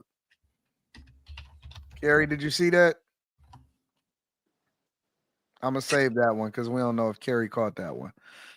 I appreciate y'all. I love y'all. Thank y'all for continuing to hold me down. I'm gonna hold that so that Carrie can see that. I'm gonna reread that for you, Monty. You paid your money. Carrie needs to hear. Carrie, did you hear what Monty said? He said, Carrie is so fucking fine, man. Can I get a hug? Gosh, Lord Jesus. All right, y'all. So I appreciate y'all. I love y'all. Let me see if I can get this next thing up here real quick for y'all real quick because I want to get y'all opinion on it. I don't know if we're going to have a long conversation about it, but we'll see what's happening. Are your favorite celebrities? All right. So your favorite celebrities was getting that PPP money, and they are now being exposed from sites including Business Insider that basically broke down how all of them was using a special program in order to get that COVID relief money, and how they was able to finesse that. All right. So let me go ahead and show y'all a little bit of it. So Lil Wayne, they highlighted about 4 or 5 different celebrities particular. Talked about Lil Wayne, how he purchased a $15.4 million mansion in Los Angeles. But he also received a $9 million grant from a little known pandemic relief program that he used to cover more than 2 years worth of spending on luxury hotel stays, designer clothes, traveling to and from the nightclub, and appearances across the country. They go in and they break down his entire spending for his $9 million that he got as a part of the pandemic relief. $2 million was sent to his ex-manager, Cortez Bryant.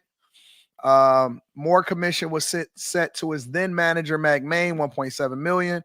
He spent $1.3 million on private jets, $600,000 on lawyers, $600,000 on accountants, $500,000 on clothes. This is what they documented at what they used the money for. Contractors for his shows, $327,000. He set another debt from an accountant for $300,000. He spent $15,000 on mystery women, as far as, having them in hotels and stuff like that, and another $1.3 million that can't be accounted for, including, let me see where it says, including $15,000 worth of flights and luxury hotel rooms for women, including a waitress at a Hooters type of restaurant. Then they go on to detail people like Chris Brown and how he got $10 million in money and how he spent his money. He spent $80,000 at a birthday party for himself. He paid himself $5 million because you can get up to $10 million in this program. He spent $1.3 million on insurance and $820,000 for his manager, an accountant, $556,000, lawyer, $498,000. His crew got $383,000. He spent $180,000 on a celebrity basketball tournament. And $80,000 on his own birthday party, his 33rd birthday party, and $1 million on everything else.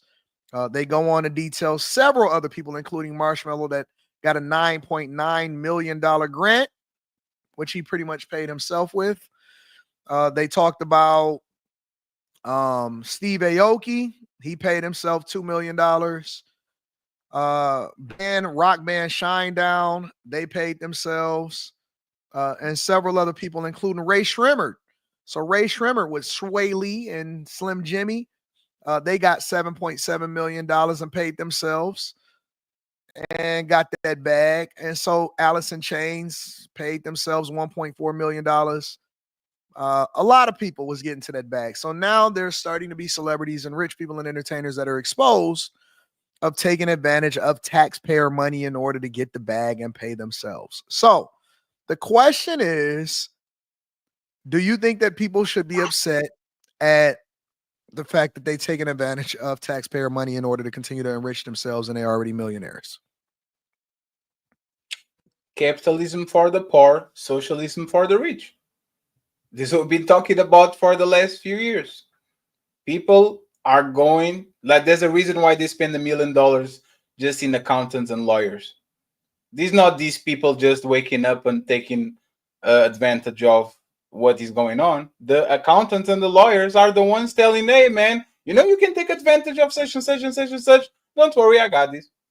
So, once again, the United States, a land that promotes capitalism for the poor and socialism for the rich. If you have a good accountant and you have a good lawyer, you'll get all the loopholes, all the tax ways of, like, you are going to get Patty, that's not true. I get what you're trying to say, but the reason why I say it's not true, because I don't have nearly as much money as Donald Trump, and I still get the same tax breaks. Anton will tell you that I said on this platform time and time again, I don't have any taxes I have to pay because I know the tax code. Meaning anybody who wants to read the tax code can benefit from it. Are you a high earner or you are an average earner? You said my what? Are you an average earner, $50,000, or you a high earner, 100 plus? She's a high earner. Why does that matter either way? Because for the sake of the conversation, she's a high earner. Because my premise is capitalism for the rich and socialism for the rich and capitalism for the poor. Okay, so I can tell you. If you are not a low earner, it does not apply to you. Okay, so I'm going to tell you this. For me actually personally, I do make six figures. However, when I didn't make six figures, I still did the same thing. We had a conversation on here one time where Anton gave a generic example of something, and he was talking about the taxes, and I said anybody that's paying taxes on that is wild because you're basically poor, right? So what I'm trying to tell you is if you actually know the tax code, or you just go read the tax laws themselves, they're the same tax laws that the rich are using. It's just that most of the people in the middle and the poor don't know it or don't even go and actually try to seek it out.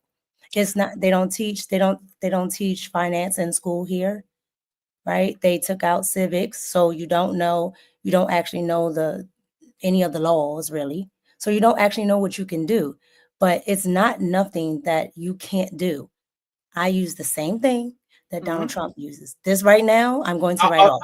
Sitting here talking to you, I'm going to write off. The electricity, I'm going to write off. That's fair. Everything I'm going to write off, and I'm not going to pay a dime.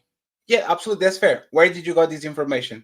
Are you an accountant? Do you got an accountant? Are you a lawyer? Do you I got have a master's degree in accounting. So this is what I'm talking about. Remember wait. In America, we have the most degrees, right? Yes. Go look it up.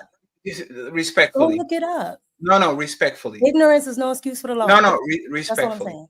What is the percentage of people in the United States that either are accountants, are lawyers, or can afford both? It's very small. It's probably way lower than 1%, right? So what I said, and I was very clear, there's a reason why these men are spending $500,000 in accountants and $500,000 in lawyers, because these people are going to tell them what to do and how to behave. If you have a degree, I've never had an account. Listen to what I'm saying. I've never had an accountant. Most of my generation goes to college. They can do the exact same thing that I did. They just choose not to. And that's irrelevant because I can be a lawyer. Everybody's on the same playing field. You don't need to be a billionaire or go up in a billionaire family. Mika, is irrelevant because, hey, Salimi, are you an accountant or a lawyer?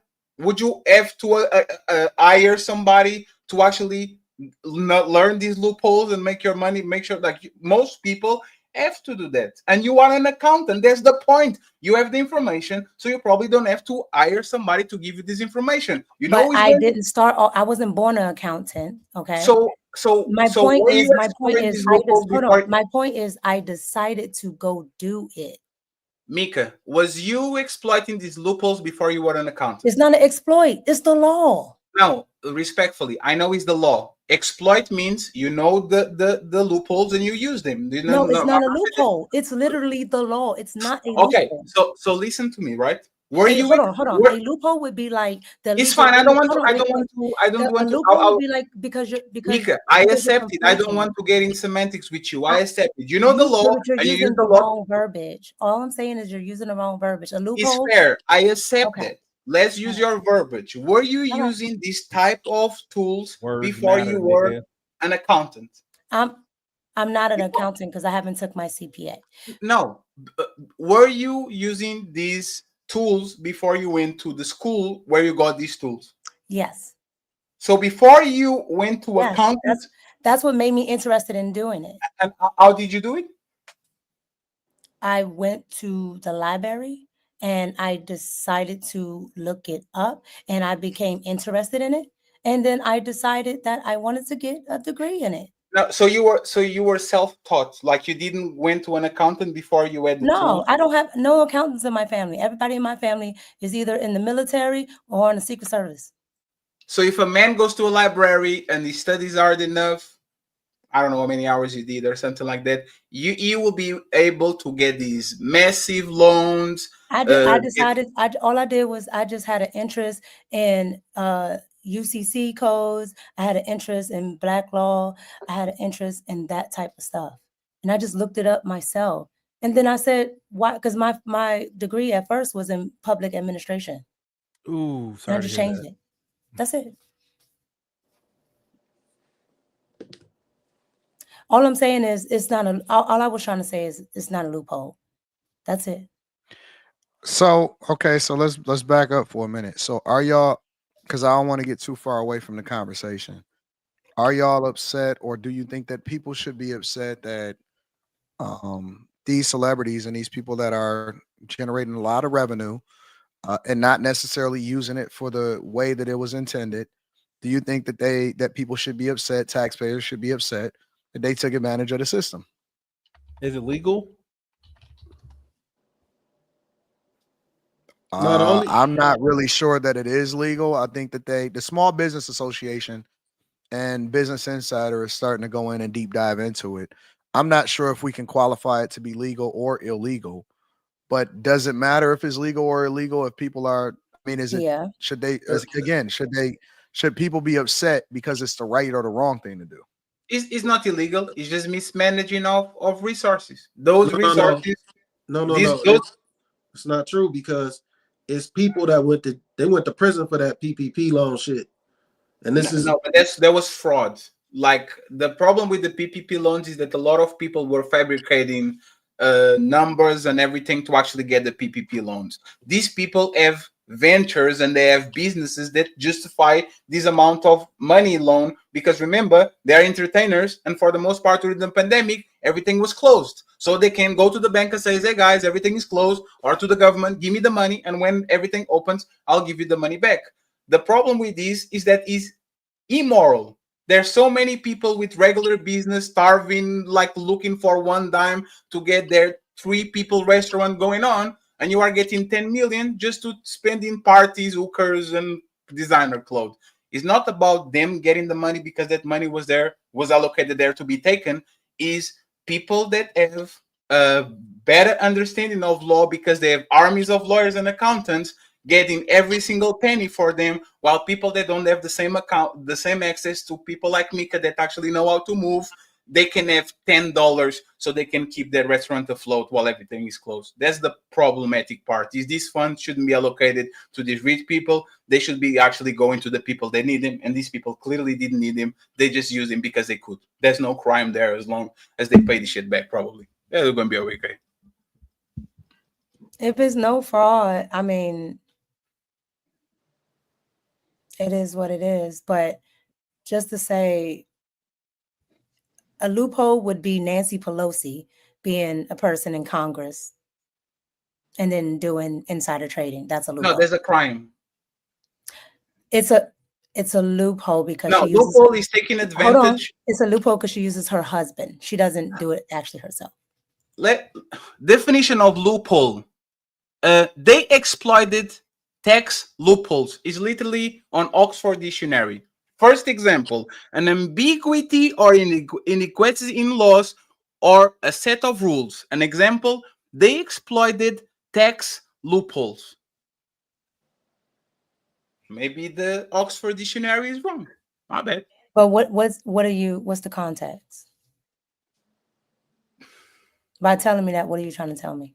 I'm telling you that a loophole has nothing to do with breaking laws. A loophole means that you find a way. I wasn't talking about breaking laws. I was favor. talking about Nancy Pelosi literally finding a loophole. There's a crime. Insider trading is a crime. It's not a loophole. No, it's a crime. I didn't say she was doing insider trading. I said, okay, but she knows what's going to happen, but she doesn't do the trading. Her husband does. That's the loophole.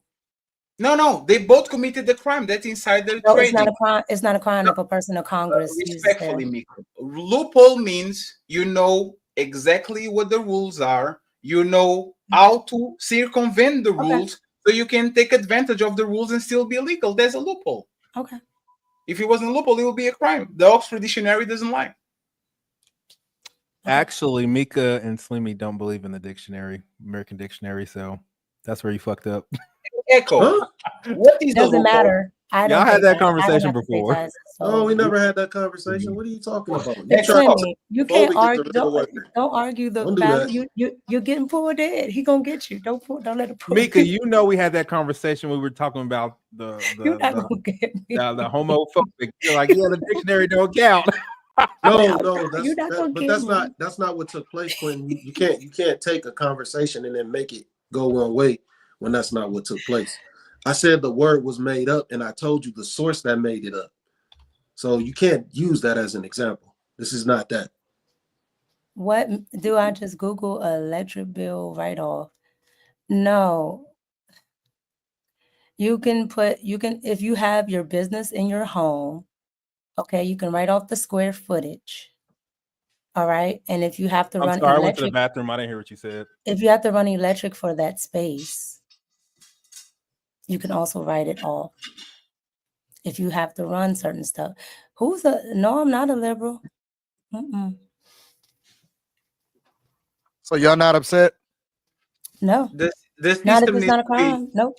the system needs to be reformed, but as usual, that's the same. It's always the same thing. Carrie, does that bother you? Does it bother you that they get to take advantage of that? No. Really? Yeah. Wow. All right. I think that people should be bothered and upset Why? because it's y'all money. It's not my money. That's the taxpayer money. It is. I get what you're saying. You, It's you taxpayer lose money. you lose confidence on the government to actually manage your assets. This is why nobody wants to pay taxes. Why am I paying taxes so Chris Brown can have his birthday party? We shouldn't be paying taxes anyway because it's illegal. Well, income tax. No, I think we should be paying taxes because Income tax? No. Income tax? we should Yes. be. It's a lot of different taxes. I'm not going to go into the specifics. I think we should be paying taxes for the basics of what it takes for society to be able to exist. You cannot have public schools without property taxes. You cannot have infrastructure updates, roads, sewer systems, permitting processes or regulations in order to ensure that people are building up to code and certain things like that. So taxes are necessary. Being overtaxed the way that we are is a problem because we basically subsidized a lot of things that we don't need, and then we become accustomed to it, and so we just have that as a part of our cultural norm, and that's a problem. I do think that we are way overtaxed, but for the basics, I don't think that I think it's a travesty. I think that we're being taken advantage of in society as taxpayers, and it's unfortunate. Yeah, that's why I say everybody's oppressed. I don't know I don't know the details of what the PP loans were, so I can't speak to that. That's why I said if it's not a crime, then I guess not. Like I wouldn't be upset, but I don't know the ins and out of what the PP loans are. I just heard that people are scamming with them, like applying for them and saying they had a business. That's all I've ever heard about it. So yeah. Yeah, a lot of them people went to prison.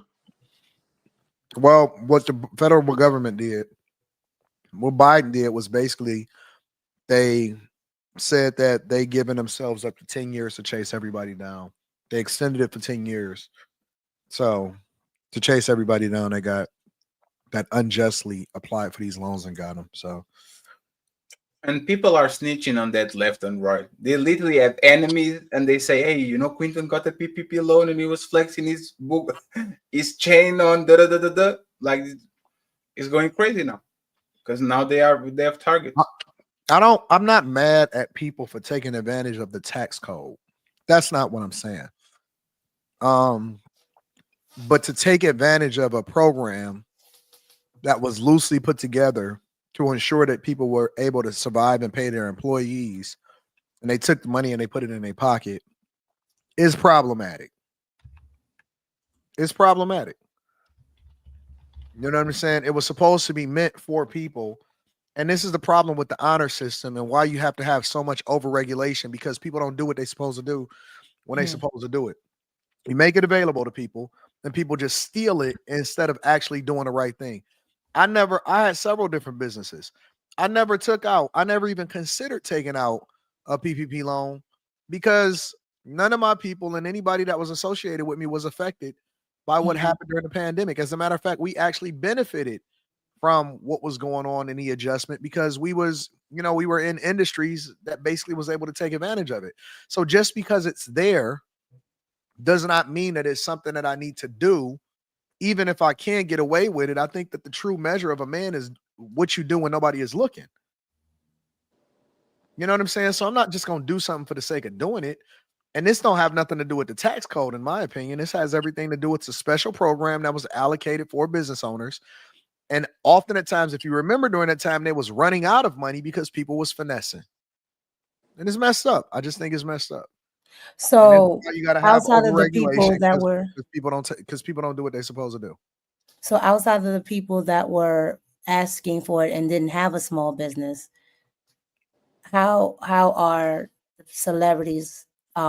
Because when you are an artist, you are technically, you know, of course, you know this, a business, and you would be, of course, a small business. So how, I don't know, because I don't know what the PP loan Well, that qualifications were. this wasn't a PPP loan. This was It's another 3 P's, Mika, not two. Oh, This was a separate relief program that was supposed to be for entertainment venues and entertainment companies that was shut down and couldn't tour or couldn't do things during the pandemic, right? So, but then they basically just had their own companies and their own touring companies, and they applied under that, and they tried to take advantage of it, and it's just messed up in my opinion. Basically, you could go and say, these are the papers showing that I made $10 million in the year of 2019.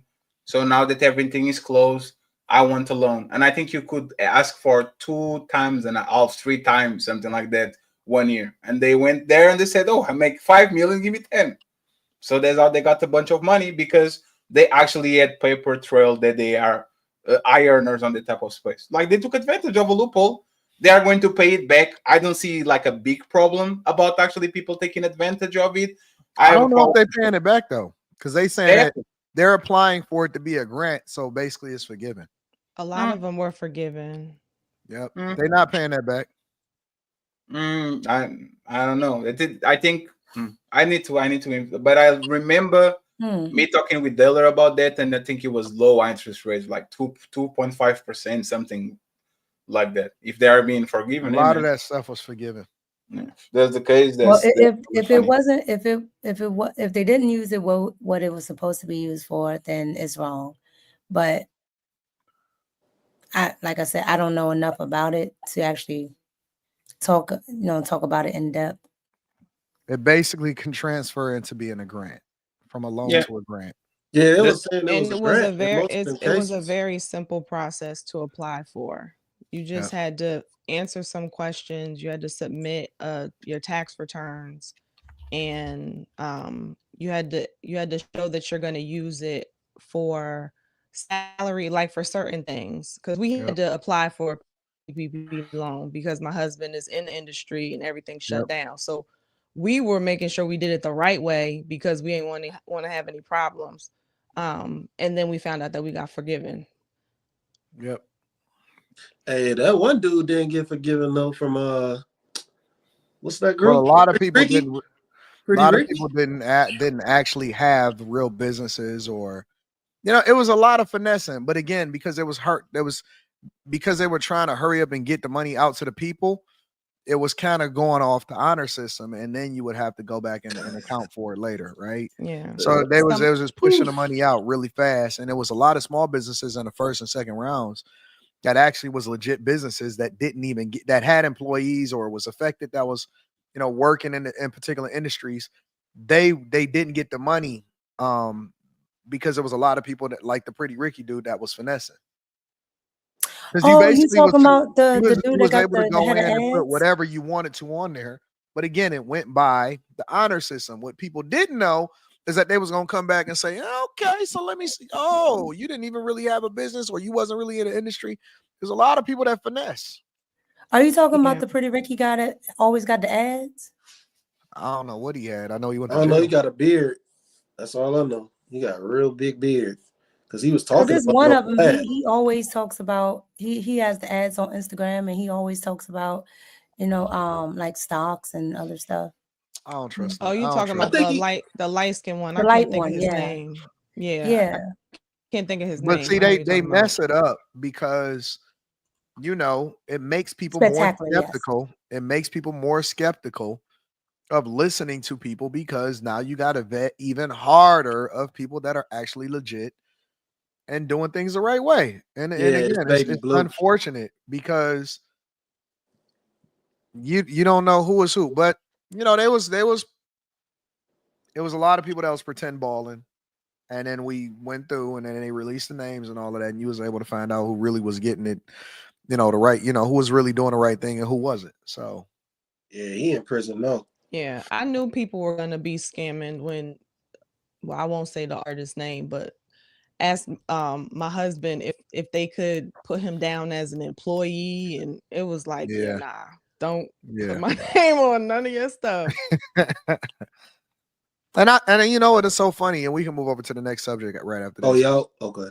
It's funny because I told people, I said, man, listen, if you are not legit, I know, because I ain't even gonna say no names as far as like the different content creators I was telling people to go out there and get this stuff. Some relatively bigger ones. They was talking about which, the people. I said, man, listen, if you're not legit, if you're not doing it the right way, if you're not really having people that are affected, or if you're not really in that industry and stuff, this is not free money.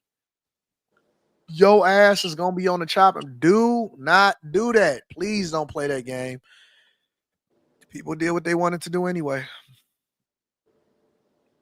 So now somebody I'm said, interested Anton, now. you got that PPP your name on. Niggas just be talking. Niggas really do be talking. Trust me, after all of this time, people are salivating at the idea of trying to expose me. Oh, they really want that. I need a studio. If you have PPP loans, I'll take it. I'll go to jail in 2028. I got It a ain't quick gonna be worth question it. on loans, Anton. How I went to school. I mean, I didn't get a loan, but how did people take loan money for school and What do spend you it mean? on other things? How are they able to do that? Oh, that's easy. Because they just put it in your bank account. It's up to you to pay. It's up to you to pay the I never got a school. loan. I never got a loan, so that's why I was asking, because I used to Yeah, always they hear was that. The You money must have goes missed to that your bank episode when I was account, talking about you that. pay the tuition, and then you can go ahead and ball out of control as long as Yeah, while I was in school, I saw somebody buy a house. They was like, "Yeah, I bought it with my school loan." I'm like, "How? What?" Oh, that's I easy. think it So, depends on what kind of loan you get too. I got a okay, let me scholarship, so tell you what the I didn't finesse get the was for a money, lot of so people. I didn't get any money. Let me So tell you what the finesse is. All right. So, number one, a lot of people was doing it for that year. All right. So this is how the play went. Let's say, for example, you get your Pell Grant, right? Because the Pell Grant was based off of your parents' income, and then on top of that, you could also get student loan money. Now, student loan money was up to a certain amount or whatever, and it was based off of the idea that you paying for your room and board, you paying for your classes, you paying for your books, whatever, blah blah blah, right? And so that money was going to be a lot of money, that was going. Now, this is what I seen people doing. They would go and get as much money as they possibly can, not even paying attention to the fact that they had to pay it back. They wasn't checking for that. And they would take the money, and then one of the finesses was, that if you get the money, but if you drop your classes by a certain amount of time, you get the full amount of whatever it is that was issued to you. Yeah. So instead of the money going towards the classes for whatever the credit hours is and all of that stuff, now you're getting a 100% refund of all of the money that was supposed to be allocated for that, but it's going into your pocket. okay, because I was like, But it had to be done by a wouldn't the certain bank time. send it to the school? I was just.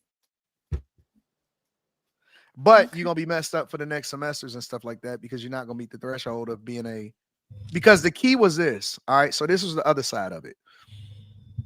You could have time, you could only get a certain amount. Three quarters of a student, full time or whatever, you get a certain amount. Full time, which was 12 credit hours or more, you get a certain amount. So you get more money as long as you allocate or you designate yourself as full time, but you want to get as much money as you can from the actual loan, but you still got to pay it back. Dre stupid. No, I got a scholarship tomorrow. I should drop my classes. So there's a Okay, lot of yeah, people. no, I didn't. A lot of I people didn't that was know. there, but a lot of people was there just for the loan money. They wasn't trying to. Yeah, I kept hearing it. People were like, "Oh, I gotta check." I'm like, I thought the bank was sending the money to the school, but Okay. That's what I was talking about. That's Like, a finesse like ever. Okay. yeah, like I never. That's what I was talking about. I used to have to pay out of my pocket. That shit was cool. I see everybody getting them damn checks, and then the one time they was like, "Yeah, you got a check in the mail." I was like, "Oh hell yeah!" So I go to the student office. They was like, "Well, you really don't qualify," and I was like, "Wait, what you mean?" I was like, "They got a check right there with my name on it." They was like, "Nah, you don't qualify for it." I was like, "What the fuck?" I was hot. What? I don't know how they had the check right there. It's almost like they was playing with me, man. Man, you must have been at one of them schools that was like, "Hey, man, what you doing sitting on the couch all day? You know you need to get up and get yourself a job." That must have been one of them schools. ICBC. Actual accredited organization. It's not supposed It to was hold community your money, college, dog. man. Tri-C. It was. You wild, went to man. Dr. Bryant's college? They ain't steal my money. They ain't steal my The money. Phoenix. And No, you they know paid what's for my funny? classes. Those are the only loans that you can, like you have to hold them forever. So they have the incentive to give you any money and to throw you whatever. You can get all the loans. There's ways that you actually can file for bankruptcy or something like that. Those student loans you have to pay. So they have an incentive to actually send you more money than you needed because you have to pay them regardless. Yeah, I don't know, man. It's all your chat. Talk about some Everest. This was 30 years ago. So, wait, was it 30 years ago? Some you ain't that It wasn't old. 30 Jesus. years ago. It was this was 2003. That wasn't 30 years ago. I'm tweaking. You ain't that old, Slimmy. Jesus. No, hell no. But like, man, I forgot the reason that they gave me that I couldn't get that check, man. I was just sitting there He like, still what the remember fuck? it. You must have went to FDBMG. No, I went to community college. Tri-C. No.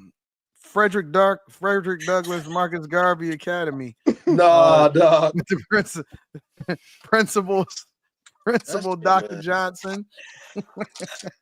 You must have went to the FDBMG School of African American Studies. Umar Johnson. Somebody said DeVry. Oh my God. Umar Johnson there. That motherfucker was peace and panism. Nah, that mug around the corner. For real. What? Yeah. No, the community college is literally around the corner from me. Where I went to community college, it's right around the corner. Let me read the super chats. We got to get to the next. Wow. Semi got finesse.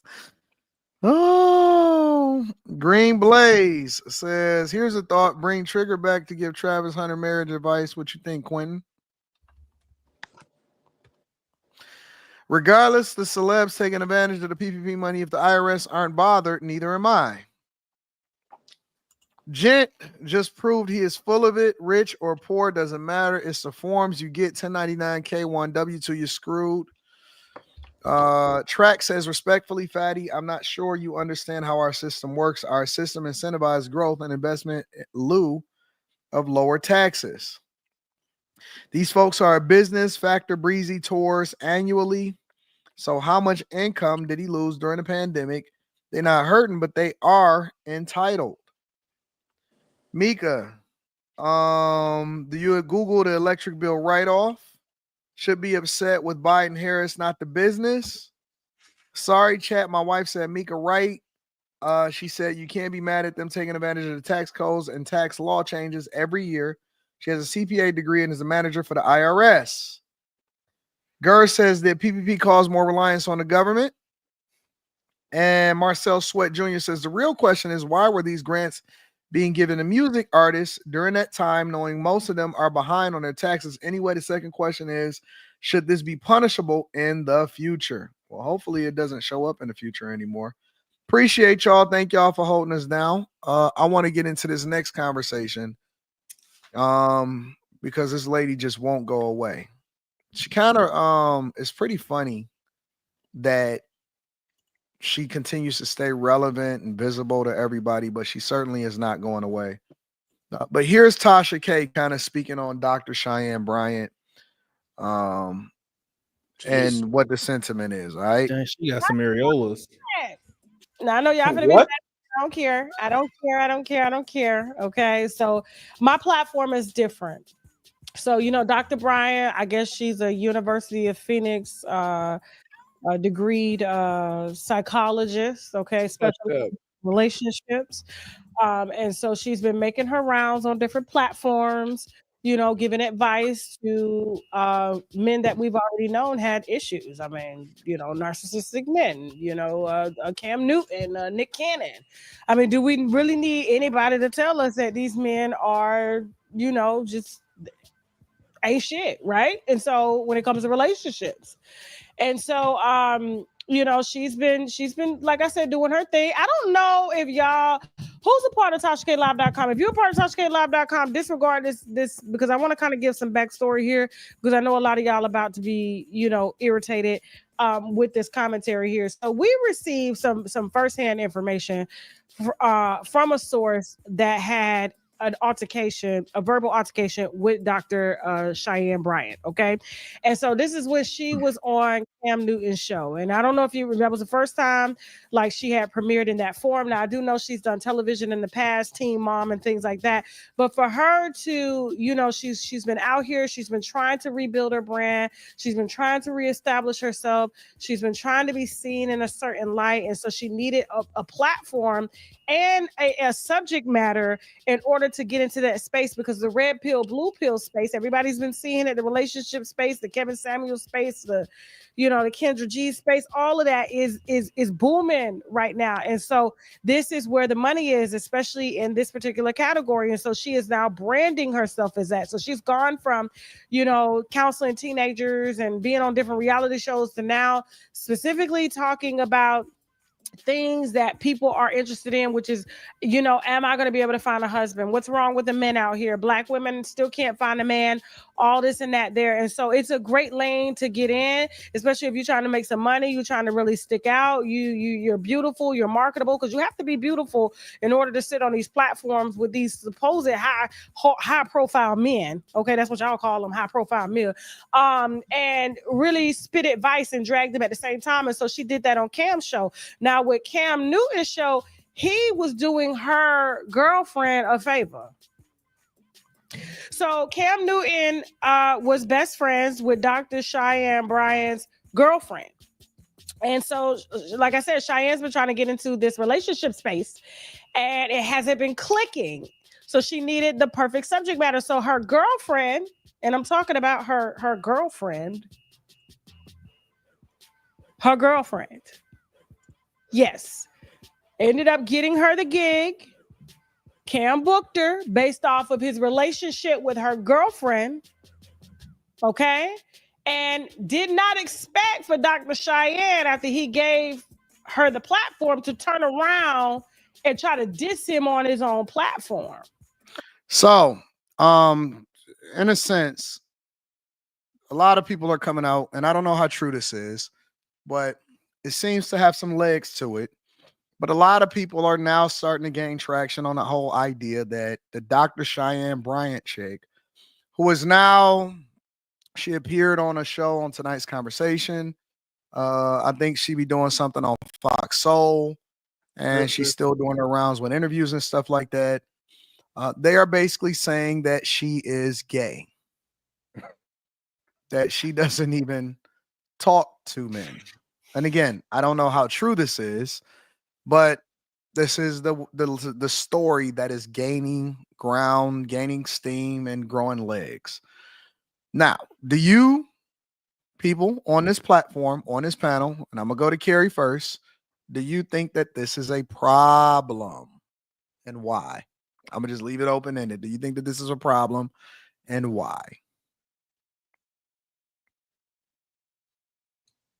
You always come to me with the loaded question first.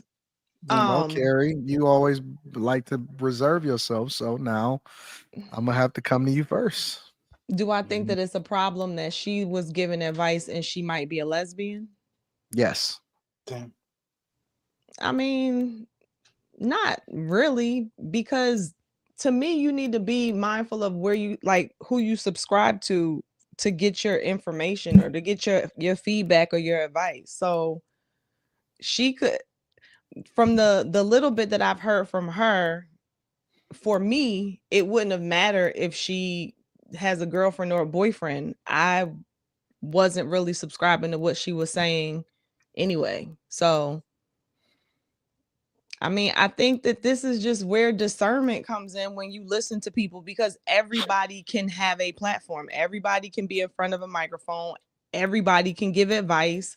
So you have to expect that there's going to be some people who make it seem like they're qualified, but they're not. Tell you one story, but it's not the truth. Like you're going to have to leave room for that to exist. So in a perfect world, is it a problem? Sure. But that's not the world that we're in. So I'm gonna go to Q Diddy next. Q Diddy, do you think that this is a problem and why? Yeah, I think it's another instance of like maybe like right message, wrong messenger. Like it's given you just hate nigga vibes type stuff. Yes, I said it's giving. All right, Mika, do you think that this is a problem and why? And we're under the assumption that it may or may not be true that she's gay or not. But either way, do you think that this is a problem and why? I think it's a problem for two reasons. The first reason, if she's gay, she's not even dealing with men. So where are you getting the actual information from? If it's not anecdotal, then what experiences or whose experiences are you using to actually come up with this information? And then the second part is it's a problem because it seems like everyone knows, and it's Black women's fault, but everyone knows that you can grift off of Black women if you just tell them what they want to hear. Okay. So it's a problem because here you have another person, and with all this woman talk and women supporting women, you have a woman who doesn't even like, men for the most part. So they're not in the majority of women and what they're going through. And they're telling you what to do, and they don't live that life.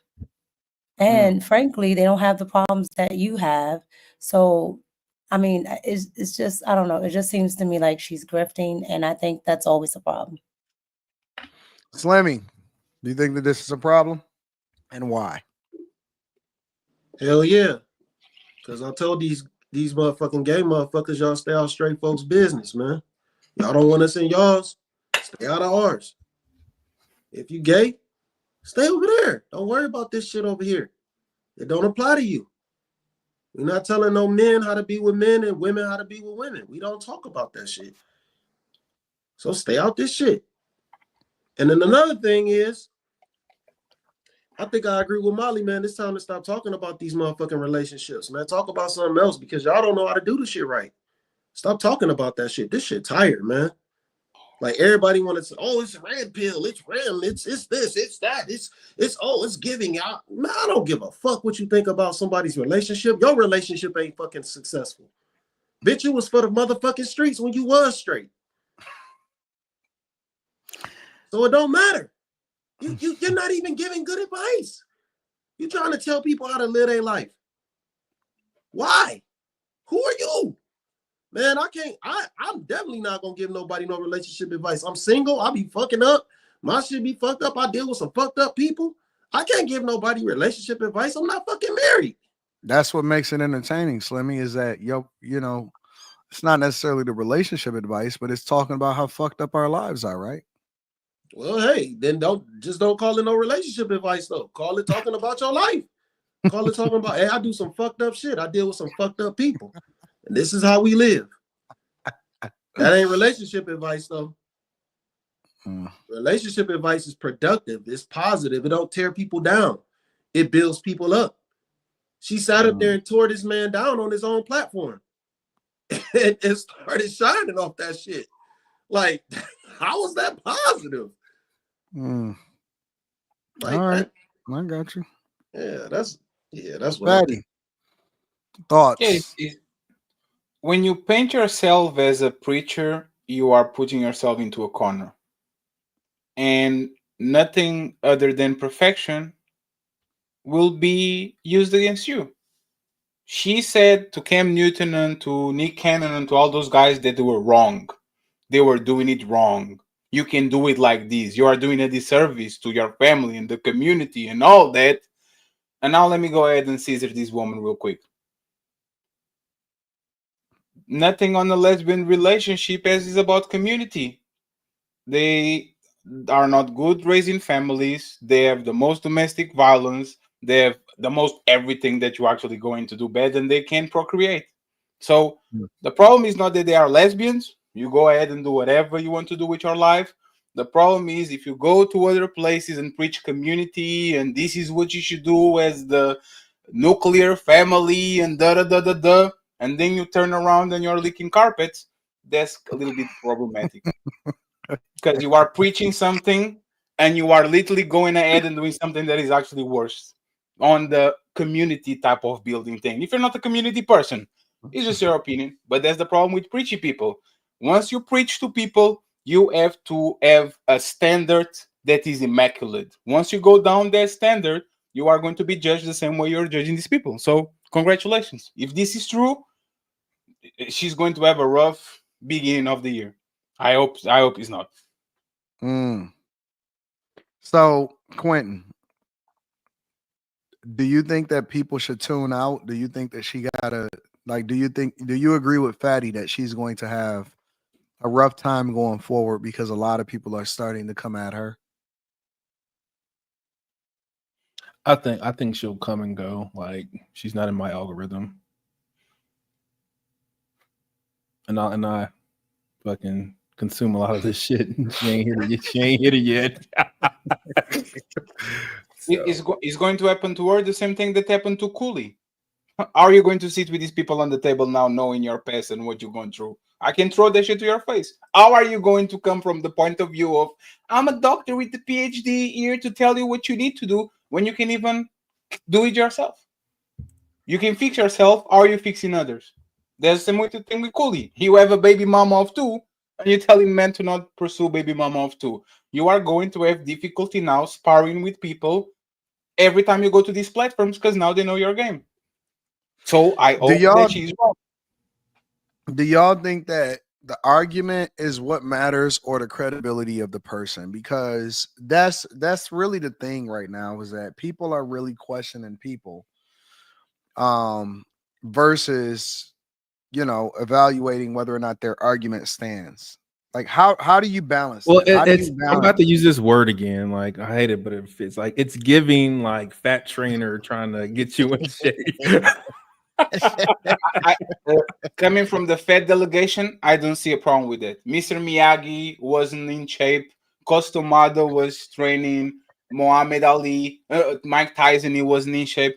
It's not about what you preach. It's about the angle that you use. Are you humble about it? Are you saying, I'm an alcoholic. I have severe problem with alcohol. I admit my faults. You shouldn't drink. If you do, rah, rah, rah. What is your excuse for eating not being vegan? And then I see you in the line at McDonald's, you are going to get it. It's just the preachy thing. It's just the preacher situation. If you are humble about it, I have no problem with you. Just don't go around preach people that they should be vegan, and I go to the food court and you are eating a Whopper. You can't be doing that. I agree. I think sometimes you don't have to actually live it to talk the application of it, right? Because there are some professors in college that'll tell you how to start a business and never started a business in their life, right? So they know maybe the fundamentals and things like that. But I think with Dr. Bryant, it does matter because you're giving not only the advice, but you're giving the application, and you're saying that, and a lot of the time she's like, I've had this experience. So now she's given anecdotal, information. And so if she's gay, then it's like, so you are lying. Because if you're gay, how are you having the same anecdotal experience that I'm having? Do you guys think that the only reason why credibility is starting to become a factor because the spaces are getting more crowded and people are trying to filter through who they rock with and who they don't rock with, or do you just think that credibility has always been an issue in all of these spaces in general? The former. That is getting crowded. Like niggas think they can just come up and talk some shit like everybody else and get a bag. I think No, I that think the algorithm is infinite, so it's not necessarily about it being crowded. I think the thing is like the validity is suspect. Like y'all just said, Cooley he might have trouble moving forward. You know what I'm saying? Like if people just stop listening to him. I don't think that it has any. And I don't think that I don't think that that people will go away from somebody because of their credibility if you have great talent. I think that talent I and, like that and caveat. consistency in the creative space trumps all. If you are great at what you do, it doesn't matter if you misstep. It doesn't matter if you make a mistake. It doesn't matter what happens. People are going to tune in to see what you got to say about it, and then they're going to continue to be entertained from it. I don't I've think seen that happen with more men than women. I think you can sustain when you are facing low level opponents. This space is hyper competitive. Everybody wants to take a little bit of your clout to get a leg up. If you have a tainted pants, you probably can get away with it while you're debating or talking with people that either don't know your past or not good actually using against you. But when you get on these high level arenas with seasoned people, seasoned content creators and all that, you are done. Because they will punish you because you actually don't practice what you preach. So on her case, and she's on the top of the line, don't you think Cam Newton and Uncle doesn't have 3 people on the back researching the next guest? Like, you see how Shannon actually presents these people, the doctor, the scientist, the astronaut. He says 73 things that you do just to present yourself. So somebody went on the back to check who you are. They will have this actually data about her. Like, if she's true, she's going to have so much trouble going around on this media circuit because they're going to use it against her. I'll give you an example, which is a funny example. I remember when Cynthia G was around, and I don't know how true it was, but it was often communicated that she had had a son or she had had a child with a dusty guy. Yes. Right. But that never stopped people from tuning in to hear what she had to say or listening or getting into her live streams. That's different though. She had a whole bunch of baby mamas rocking with her. I was about to say that's because I think also it's your audience, right? Like we talk about all the time how people go to the Democrats, right? Their audience wants to hear that.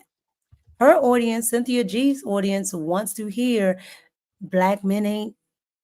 So she's going to have that regardless of her actual circumstance because she talked about it. Like it's not a rumor because I heard it from Cynthia G. Yes. But Cynthia G goes to the extreme, and there are some Black women that like that extreme, and they're going to listen to that nonsense.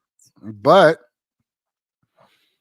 with that being said, credibility no longer played a factor. The only thing that matters was whether you were entertaining and whether or not you was able to hold the audience, though, right? It depends. Yes and no, because it wasn't necessarily that she was entertaining. Because Cynthia G is dry. I have watched. Well, I mean, I didn't watch her stuff, but I'm just saying having a conversation. It's not really her being entertaining. It's more so she speaks to I will give her this. She knows her demographic. So she keeps speaking to that point, and the point that she speaks to is everything is these men's fault, and it's never your fault. And for women who don't want to take accountability, she's going to have an audience. So the thing about it, Anton, is she doesn't leave her bubble. So she's immune to it. As soon as you go outside of your bubble, now problems. It's like Priscilla. Priscilla is a queen when she's talking with her minions. As soon as she gets out of her bubble, she's an easy target. And but will it? I guess my question though is, will it?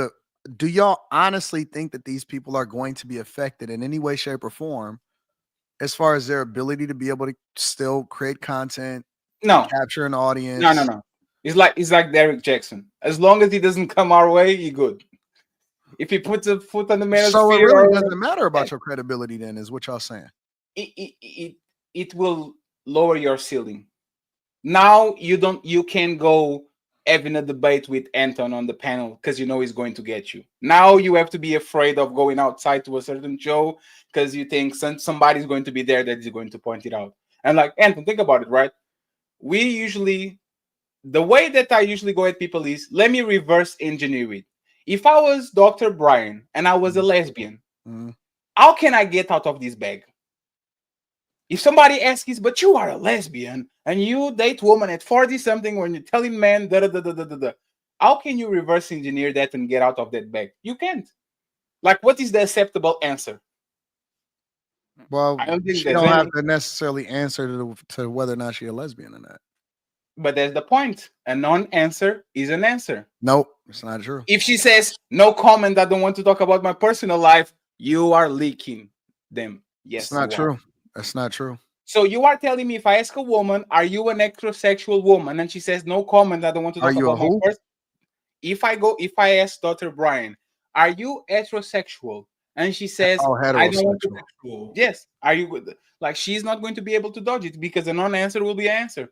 If she says, I don't want to talk about my personal life, yes, you are actually, we know that you're engaging with women, because if not, you could just say, I only like men. I don't know where this comes from. Well, I mean, that doesn't really matter, because even if you asked her and she said, yes, I am heterosexual, you wouldn't be able to prove that she's not heterosexual. No. Is that you are telling these men that are behaving into the degenerate behavior, her words, while you literally. But no. What I'm saying is you can't prove that she's not credible by asking her a question. No. Her answering the question doesn't remove her credibility, because she can tell you whatever it is that she want to tell you. So if a woman would say that men that look at relationships, heterosexual relationships, in a more polyamorous type of way are wrong, and she literally engaging in homosexual behavior, which one is? But that's, again, you can't substantiate whether or not she really is or not. The point that I'm making is that credibility, I'm not really sure it means as much as y'all think that it means. I don't know if it really resonates as much. We say that credibility matters because it's going to destroy. Honestly, I believe that credibility only matters to people that really don't give a F about you. If people love you, if people rock with you, if they find you great, if they find you entertaining, they still gonna tune in to see you. Credibility, or a lack thereof, only matters when people don't necessarily care for you. It doesn't mean that you lose your audience. It just means that people want to continue to go at you that never was really rocking with you in the first place. I think it elevates you though, Anton, because you're very entertaining. But I think by you actually living what you talk about elevates you even more. I do think that it counts in certain spaces with certain people. I do think that it matters, but only because I brand myself that way. Because if you look at it from, like the hip hop rapper standpoint, right? Yeah, you can just be talking about it on wax, but it seems like the people that quote unquote want to, for whatever reason, live that life, it seems like they elevate more because they have more credibility of being. It depends on how talented you are. But I'm saying, if you have talent. No, I'm saying credibility only really affects you or matters when you can't, in my opinion, when you can't lean on the talent.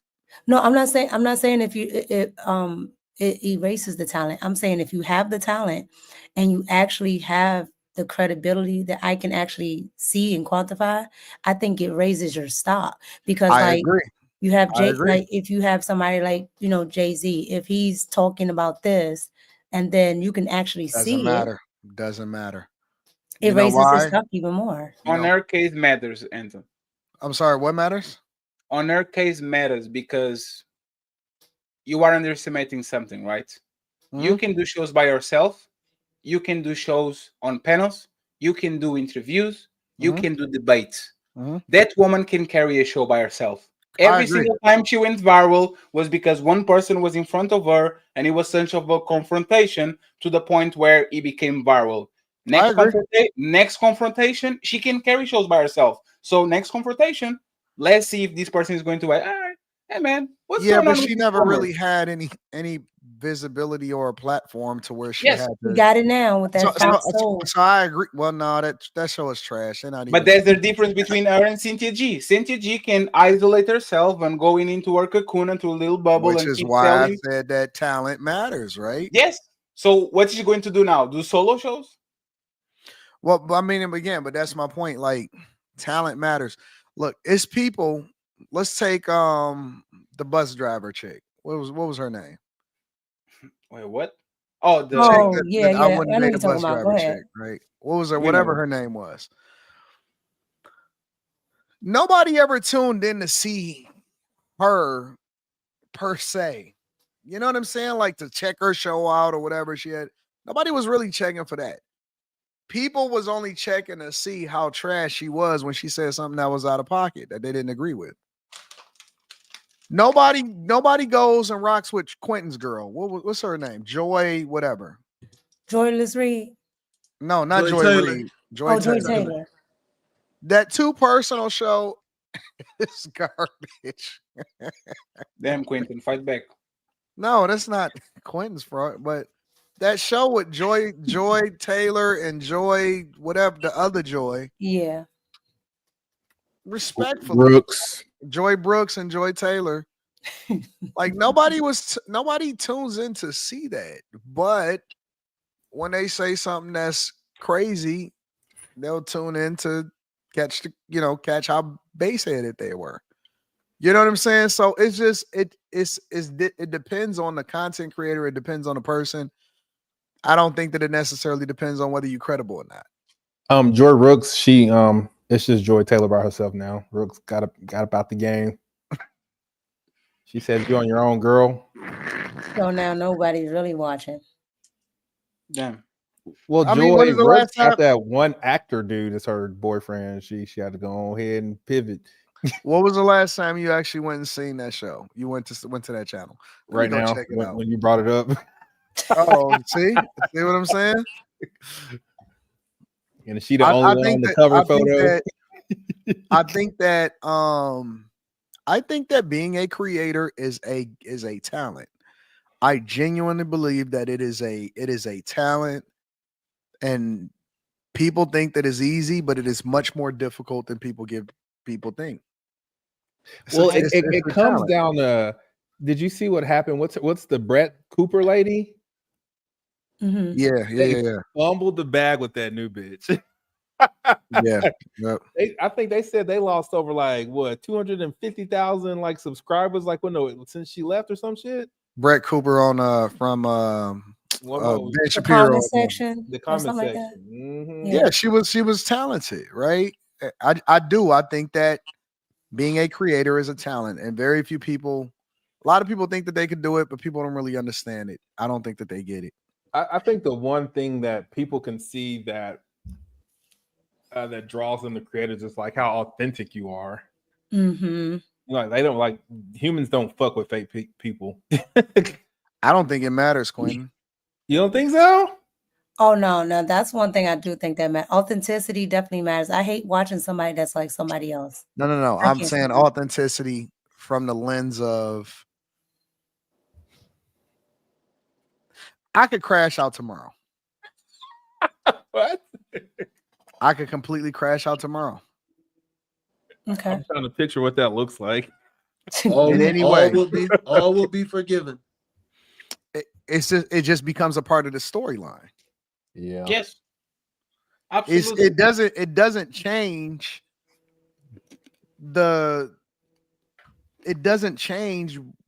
whether or not people are going to tune in or not. As a matter of fact, it will probably help me. It doesn't change the storyline. What it does is it brings more visibility and more eyes, but that's still part of your story, though. Part of your story is that, Anton, you've been vlogging your entire life, whether it's been up or down. So whether you crash out or not, that is your story. That is your authenticity. So, but think about it. Does that affect my credibility, or is No, it because it's your more into the because story? because even go ahead. even if it affects your credibility, people love entertaining stories. They are rooting for the Undertaker. That motherfucker is called John. He's not the Undertaker. But they root for him because they like the storyline, they like the entertainment. As long as you can actually keep people entertained, people kind of are going to bypass if you are real or not. I agree with Mika. It'll bring you to another level, right? If you can be entertaining in yourself, you are going to get to an extra level. But you can literally come here, put your Triple H persona, be extremely entertaining, make a bunch of money, and then go back to be regular self. And nobody cares because I gave you an example, right? My brand is, in my mind, is different than what everybody else think my brand is. It's not what people think it is. Like, people think that my brand is, oh, you're married, family man, all of that stuff, and you get money, and you can talk your talk because you actually live it. That's not. They don't get it. That's not the brand. The brand is that I am what I am, and I'm gonna document the journey regardless of what happens. I just so happen to be in that phase of my life. That's what I just said. That's why I said or Anton, you are an excellent entertainer, and people like to follow you around. And when you leave shows, they don't watch it anymore because Anton made it entertaining. So I'm going to go where Anton is going because I like to be entertained. But hold on, wait, real quick, Y'all Anton, missing it. I do have to give you that. Hold on. You did say you were trying to be a good person, and you have not. But that's my next arc. My next arc is. Don't fall for it, Mika. You reverse to demon every 6 months. No, listen. My next arc is before the. No, it's not. It's Anton. You said that in 2023. I did it, Anton. No. Listen, Daddy, I did it, Anton. I completely rebranded myself as a person that is not combative. I am not going to go all the way into the dirt and all of that. I don't have no beef, no real beef with people in real life. I 100% did that. No, you tone it down. But I saw Anton on the Ardently Initiated show saying God, and on Monday show you were talking about the greed of your thing. Literally 24 hours later. But that is entertainment. That's what I'm talking about. You can be the man of God, and you can be talking about the size of your piece. Pause. This is what I'm talking about. That's true. But but see, that's my thing. Is that the family man? No, listen, you're missing it. My brand is without smirking, by the way. My brand is not holier than thou. My brand is I love God, but I got a big dick. You see what I'm talking about? Hey, friends, I appreciate you. Thank you for having me. Hold on, sticker. Don't go nowhere. Listen, I'm gonna go ahead and bow out of this bad boy. This is what I said you missed the other night. I'm not saying That's what you missed. This is not godly. Editor. Listen, that is what you don't think that Christians like sex? That's crazy. That's crazy. What I'm you're missing what I'm saying. Only in the covenant of a marriage do we like No, listen. You're missing what I'm saying. You talking about the size of your penis has nothing to do with you liking sex. That's crazy. Y'all are missing it. This is the reason why y'all don't understand. This is the reason why y'all don't understand marketing and branding. Can anybody save us? This is the reason why you missing it. It's controversial. It's controversial because it's truly authentic. Listen, I'm not gonna reach the apex of who I am until I figure out what my scandal is gonna be. Till you figure out what my scandal is gonna be. AI, do something in AI, bet done.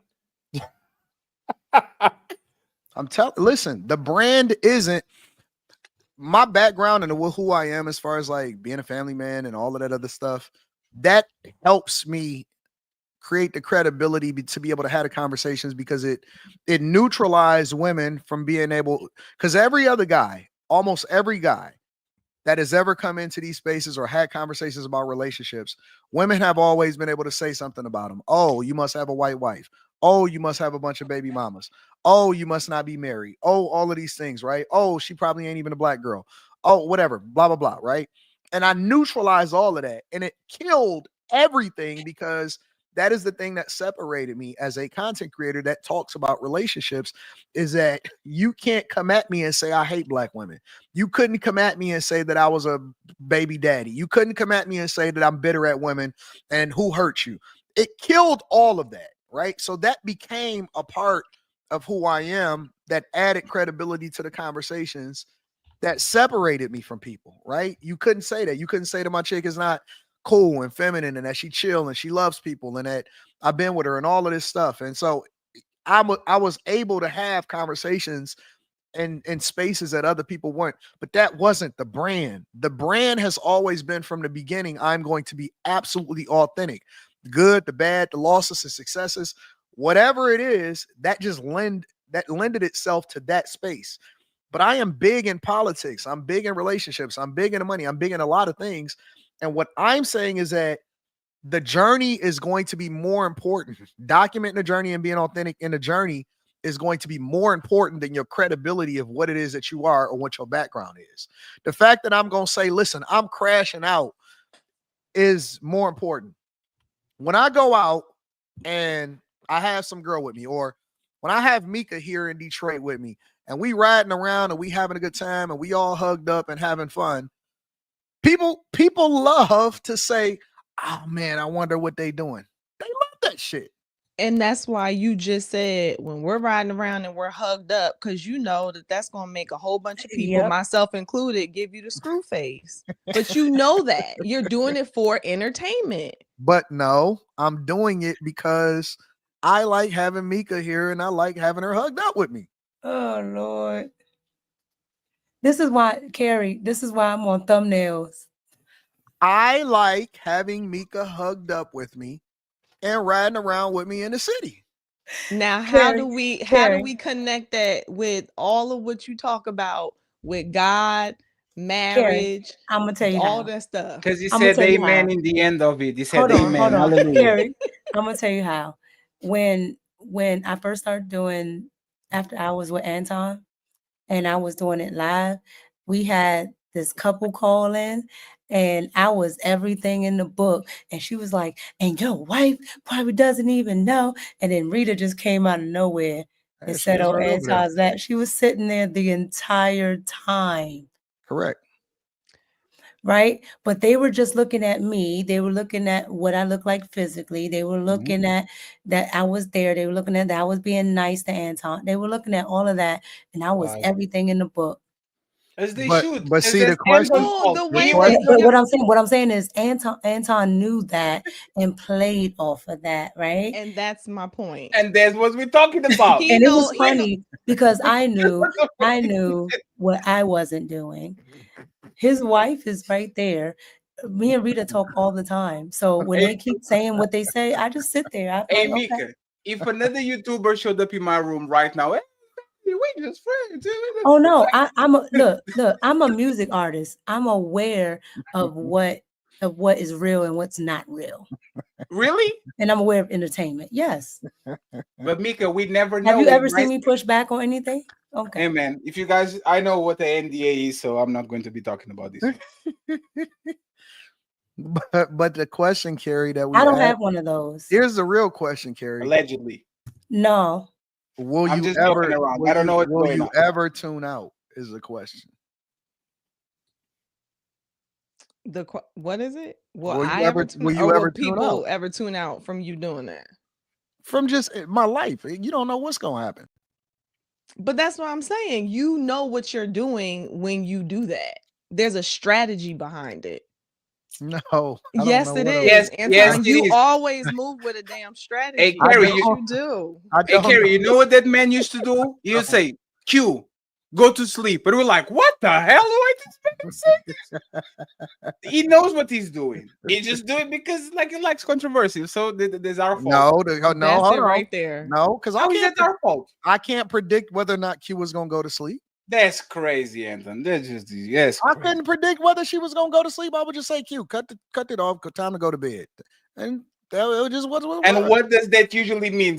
Is there a man saying, "Hey, baby, hey, you need time to go"? What's going on? And it's our fault. Okay, I got it. Y'all hilarious. Listen, the next phase of me is gonna be so glorious. Don't believe him. He's going to change his mind in June. Just watch. No, the next phase of me. Until the next boykins show up, and then you see, Carrie. Look. If you look at that comment, right? Somebody said Mika is concubine. What you know about me? What you know about me? You get what I'm saying? Yeah, no, I get it. I'm just saying that it's for a reason. He's doing it, and maybe you're participating too, Mika, for a reason. I like you, Carrie. Tell the growing truth, your Carrie. I show. like you. I like Carrie. Thank you, Carrie. I don't really want to ask you to get back to explaining the connection between your size and the stuff because I don't want to bring that up again. But you cleverly went off of that topic. Tell it, Carrie. Carrie's a truth teller. I like her. I really like her. She tells the truth. No, listen. I think y'all honestly, and this is the honest to God truth. I think y'all give me too much credit. Y'all think that I'm smarter than what I really am. In reality, I'm just like what the Joker said. I'm a dog chasing cars. I don't know what's gonna happen. I don't know what's gonna happen. All I know is that I just do whatever it is that seems to make sense at the time for me, and sometimes it don't make sense. But for whatever reason, it just works out. It just works out. It just works out. Tell me when you see Anton around the ugly woman. I'll be around everybody. No. Other than the meetings, because you are obliged to be there. Tell me when you see Anton posting pictures of him walking around shopping around ugly woman. I want to see that. I will believe you then. Nothing is by mistake. Everything by design. I mean, Carrie look good. Yeah, what are we talking about? She does. That's the point. Where is the ugly woman on this panel? I'm looking. When was the last time you had the ugly woman on this panel, Anton? That's irrelevant. No, that's actually very relevant. It's not. Your track record of either Irenes are associated, the women's never are 6 and below. It's a coincidence. I don't think so. But it is what it is. Quentin don't think so. Quentin go at Mika and Carrie all the time. Quentin is a liar. Nigga, no, I'm not. And fuck you. Quentin, come on, man. I lie You about know when what? Quentin is calling people ugly just to offend them, and when he actually believes this. I haven't called neither one of these women ugly. That's the point. That's not what he said. He said I go at them. Yes. But leave it alone. I am You are not right. deterred by their looks. Absolutely. I'm gonna have to do something big. I'm gonna have to do something big. I gotta get a baby mama or something. Just ride the subway. They'll take a picture. Anton millionaire. Why are you looking like that, Gary? Anton millionaire Daniels Anton riding does the ride the subway. subway. We got him, fellas. No, Anton rides the I'll subway. I'll ride the subway. No, but ride it like you're going to work. Well, we had half the like scandal when you called my friends bitches. Quentin and No, that's Anton not and that, that was actually nigga, they were like Quentin and co-host falls out or Quentin was right. Falls out. They was all over that shit. Quentin was all on the big YouTube channels on the thumbnail and all. Why are you trying to find your scandal? Nigga, to run the money up. What you mean? Gary, you don't understand because that's my life. Do you No, realize it's what with the Quentin nigga just catch Anton said. up It's in what anything, Quentin that nigga just gonna be said. on every Oh, it thumbnail really like is 2 my weeks. life. Carrie, you don't understand. My life My life is crazy in real life. Everybody wants to be my friend. I live an insane life. You have no idea. No, you don't. What does that have to do with you finding your scandal? Carrie, I'm gonna have open your to. mind. I agree with you, Quentin. I think that it's absolutely him. This is marketing right now. He's setting I'm us not up. marketing. I'm not marketing. Thank you, Carrie. Dude, Molly look good. Oh, you seen her? You seen her? See, and they don't. What happened? Quentin, you don't be helping either. What do you mean? I said Molly look good. No. Oh, my bad. This is Molly Karam I'm looking at. My bad. She just came across my feed. My bad. My bad. I'm not talking about the No, but the I do demon in value. the chat. I do value privacy a lot more now. So I don't even know what that means, to be honest. it means that I don't necessarily have to be as visible anymore. I don't think I need to do that. I could just cook up. I think that people appreciate the entertainment that they already get. I don't have to have anything going on outside. I could live my life privately, and that just be that'd just be cool. I don't think that it's as much of a thing anymore. That's true. You kind of can coast. Have one. Yeah, every I'm 6 just months. messing with people when it comes to all of this scandal stuff. No, it's We just not. be It's having a lying. good time. So yeah, we just coasting. We chilling. Life is good. Slow motion. Slow motion, baby.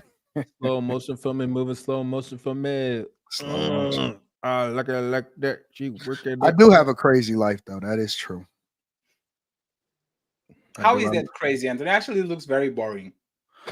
I live my life.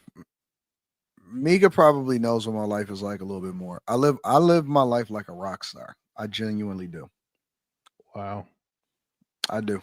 Like, I don't know what time I'm a whatever happens. Like, I really do live like a really awesome life. Party like a rock. I might do a turnaround flight same day. It's a lot going on. It's a lot happening. And again, I'm not about to sit here and tell y'all everything about my life, but in a general sense, I live a phenomenal life. I have every day, I never know what's going to happen. Some days is a little bit more structured because, you got a live stream or, you got to do this or whatever. But like Saturday night, you don't know what the fuck is going to happen. Sunday night, you don't know what is going to happen. It's a crazy lifestyle. It's an awesome life. You should have opted for the 3-car garage. It would have been more convenient. Who, me? Mm-hmm. Quentin, are you telling my life? Damn, that's crazy. Snitching. Can't believe you, Quentin. Quentin, some things is supposed to be left off the internet. That's crazy. How many garages you got? What you mean? Do you see? So wait, let me get this straight. The size of the is our business, shit. but how many I don't know, garages? but you keep bringing it up. This is like the third time you brought it up. Because because of what he's saying right now. You know why, Carrie? Because Quentin didn't sign the NDA. That's why. Well, I didn't sign anything. I'm talking Why with are you Quentin. saying that? I'm saying Quentin didn't sign the NDA. That's why you can talk about sizes. I don't have an NDA. I don't know why you keep saying that. I'm saying nothing. Y'all believe Mika right now? Absolutely, maybe. Y'all believe that Mika didn't sign anything? I don't believe that. If she did it, then that means that you lied. Do y'all think that Mika didn't sign anything with me? Y'all honestly believe her? No. I don't believe her. I don't either. And if she signed it, she can tell the truth. Like, listen to this, right? If she didn't sign it, it is what it is. If she signed it, she would say she didn't sign it. She can talk about it. So I don't know. Mika definitely on a gag Slim, order. why you look like that? Definitely on a I'm gag sleepy, order. man. I ain't never been this. That's because he ain't got that sugar in his system. I'm out of here, He ain't man. got no Minute Maid. But Mika's definitely on a gag order. So You see, and this is what Kerry's talking Wait a about. minute. Wait. He just puts things out there, and then he says, "Oh, you guys talking about Order. it? I have no idea why." Exactly. Mika's on a gag order. She can't say she wouldn't talk anyway, so it really don't make no difference. The signing is just a formality. That's for me and hers protection. Real talk. That's for me and her protection. What happened? I'm laughing at Slimmy. What happened? Man, somebody just put something wild in that chat. Talking about, no, I ain't about to repeat that. I don't look in the chat. Shit, man, what the fuck? I saw it too. They said no gag reflex order. A gag order. Y'all so immature. That's what it is. What? Y'all so immature. Y'all need help. That chat need help. Mika knows too much not to be signing things. Mika knows too much. Jesus Christ. Hey friends, I think it's time for me to leave. Like this conversation went super left. Thank you for having me. Mika is one of the very few people that has been to almost all of my spaces. So you see what I'm talking? Hey, Carrie, keep fighting the good fight, Carrie. Keep fighting the good fight, Carrie. See you later, friends. I appreciate it. That's a fact. No, that's a fact. That's a fact. I'm about to get y'all up out of here. Let me read my super chats. And what is the R&B smooth instrumental? Mika need an R&B smooth instrumental. What is that? Mika's my girl, man. That's my dog. Slimmy needs to understand, and understand, and you ain't getting any financial aid. Shout out to them. Remember when we found out Black Lives Matters is fake and is ran by lesbians, and that changed what we think about them? They was just in New York. Biz Q said Cheyenne said on the first date, ask him if he'll give you his password to his phone once you his girl. Priorities is messed up. I'm starting to see people like Princella and women like her who want to be men come into the space and capitalize by pandering to men now. Off topic, but Kamala gonna have to do to get the Dubai treatment to pay off the campaign debt, says Fatir Woods. Victor Williams says we got the Bonnet Queen on the panel tonight. Robinson says the troop can be weaponized by bad intentions. For example, dirty macking dudes sell women about other guys' secret so he can get close to her, but not to protect her from him. High Tolerance says if her being a scissor kicker is confirmed, her thoughts and viewpoints would be null and void. Furthermore, if she's inflated her credentials, she needs to be dragged like a man because that would be fraud. Anton, some deviant goofball, not me, accused your internet of not being the same since the Bills beat the Lions. We need to see about this person. Robinson says, remember Black Lives Matters was fake and ran by lesbians. On the talent aspect, I would agree with Anton. Think Chris Brown, people love him because of his talent, even though he has a negative rap with Rihanna. Okay. Dr. Cheyenne Jacobs Bryant is riding the bash Black men gravy train, but she is not talented to have her own pod or talented enough to have her own pod, so she likes to moonlight. She moonlights like a scripper. Robinson said Anton is right and wrong. He's right when it comes to R. Kelly in terms of talent, and people still listen to him. He's wrong when it comes to Meek Mill when the Diddy stuff came out and him bunny hopping, he lost the respect. Okay. Well, but Meek Mill is not as talented as R. Kelly. P. Wright, the books. Your story is not your legacy. The Syrian twerking. Check out Speak the Truth. No Scandal is the scandal. That's a good one right there. No Scandal is a scandal. Anton always bring up his PP. What the piss is a PP?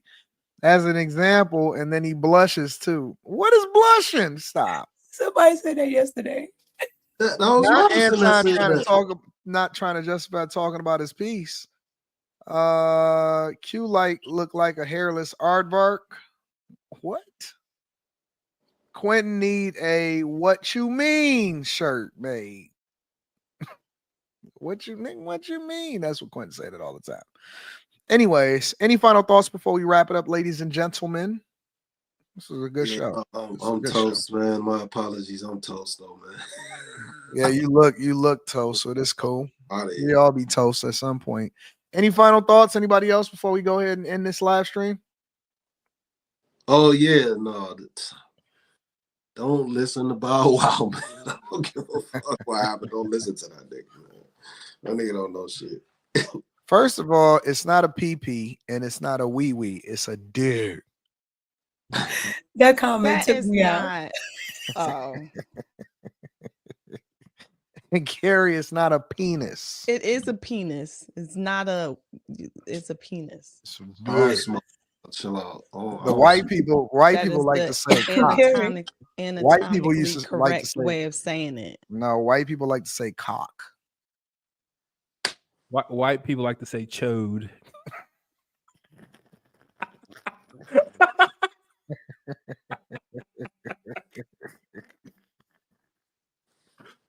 Carrie wrong with y'all. gonna try to hit us with the technical Fucking medical term. Yeah. It's a penis. No, Everybody got a slogan. Carrie's is I'm gonna look that up on Chat GPT. Slimmy's is huh? And Quentin is what you mean? Quincy got a lot of sayings actually. So You're lying. You're lying. That's his favorite.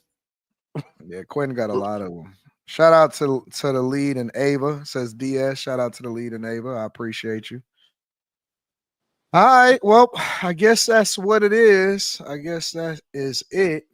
If nobody has anything else to say, we love y'all. We appreciate y'all. You guys are the greatest audience on earth. You put up with our technical difficulties, but we got it back together. Maybe I'll do StreamYard for this platform. I don't know.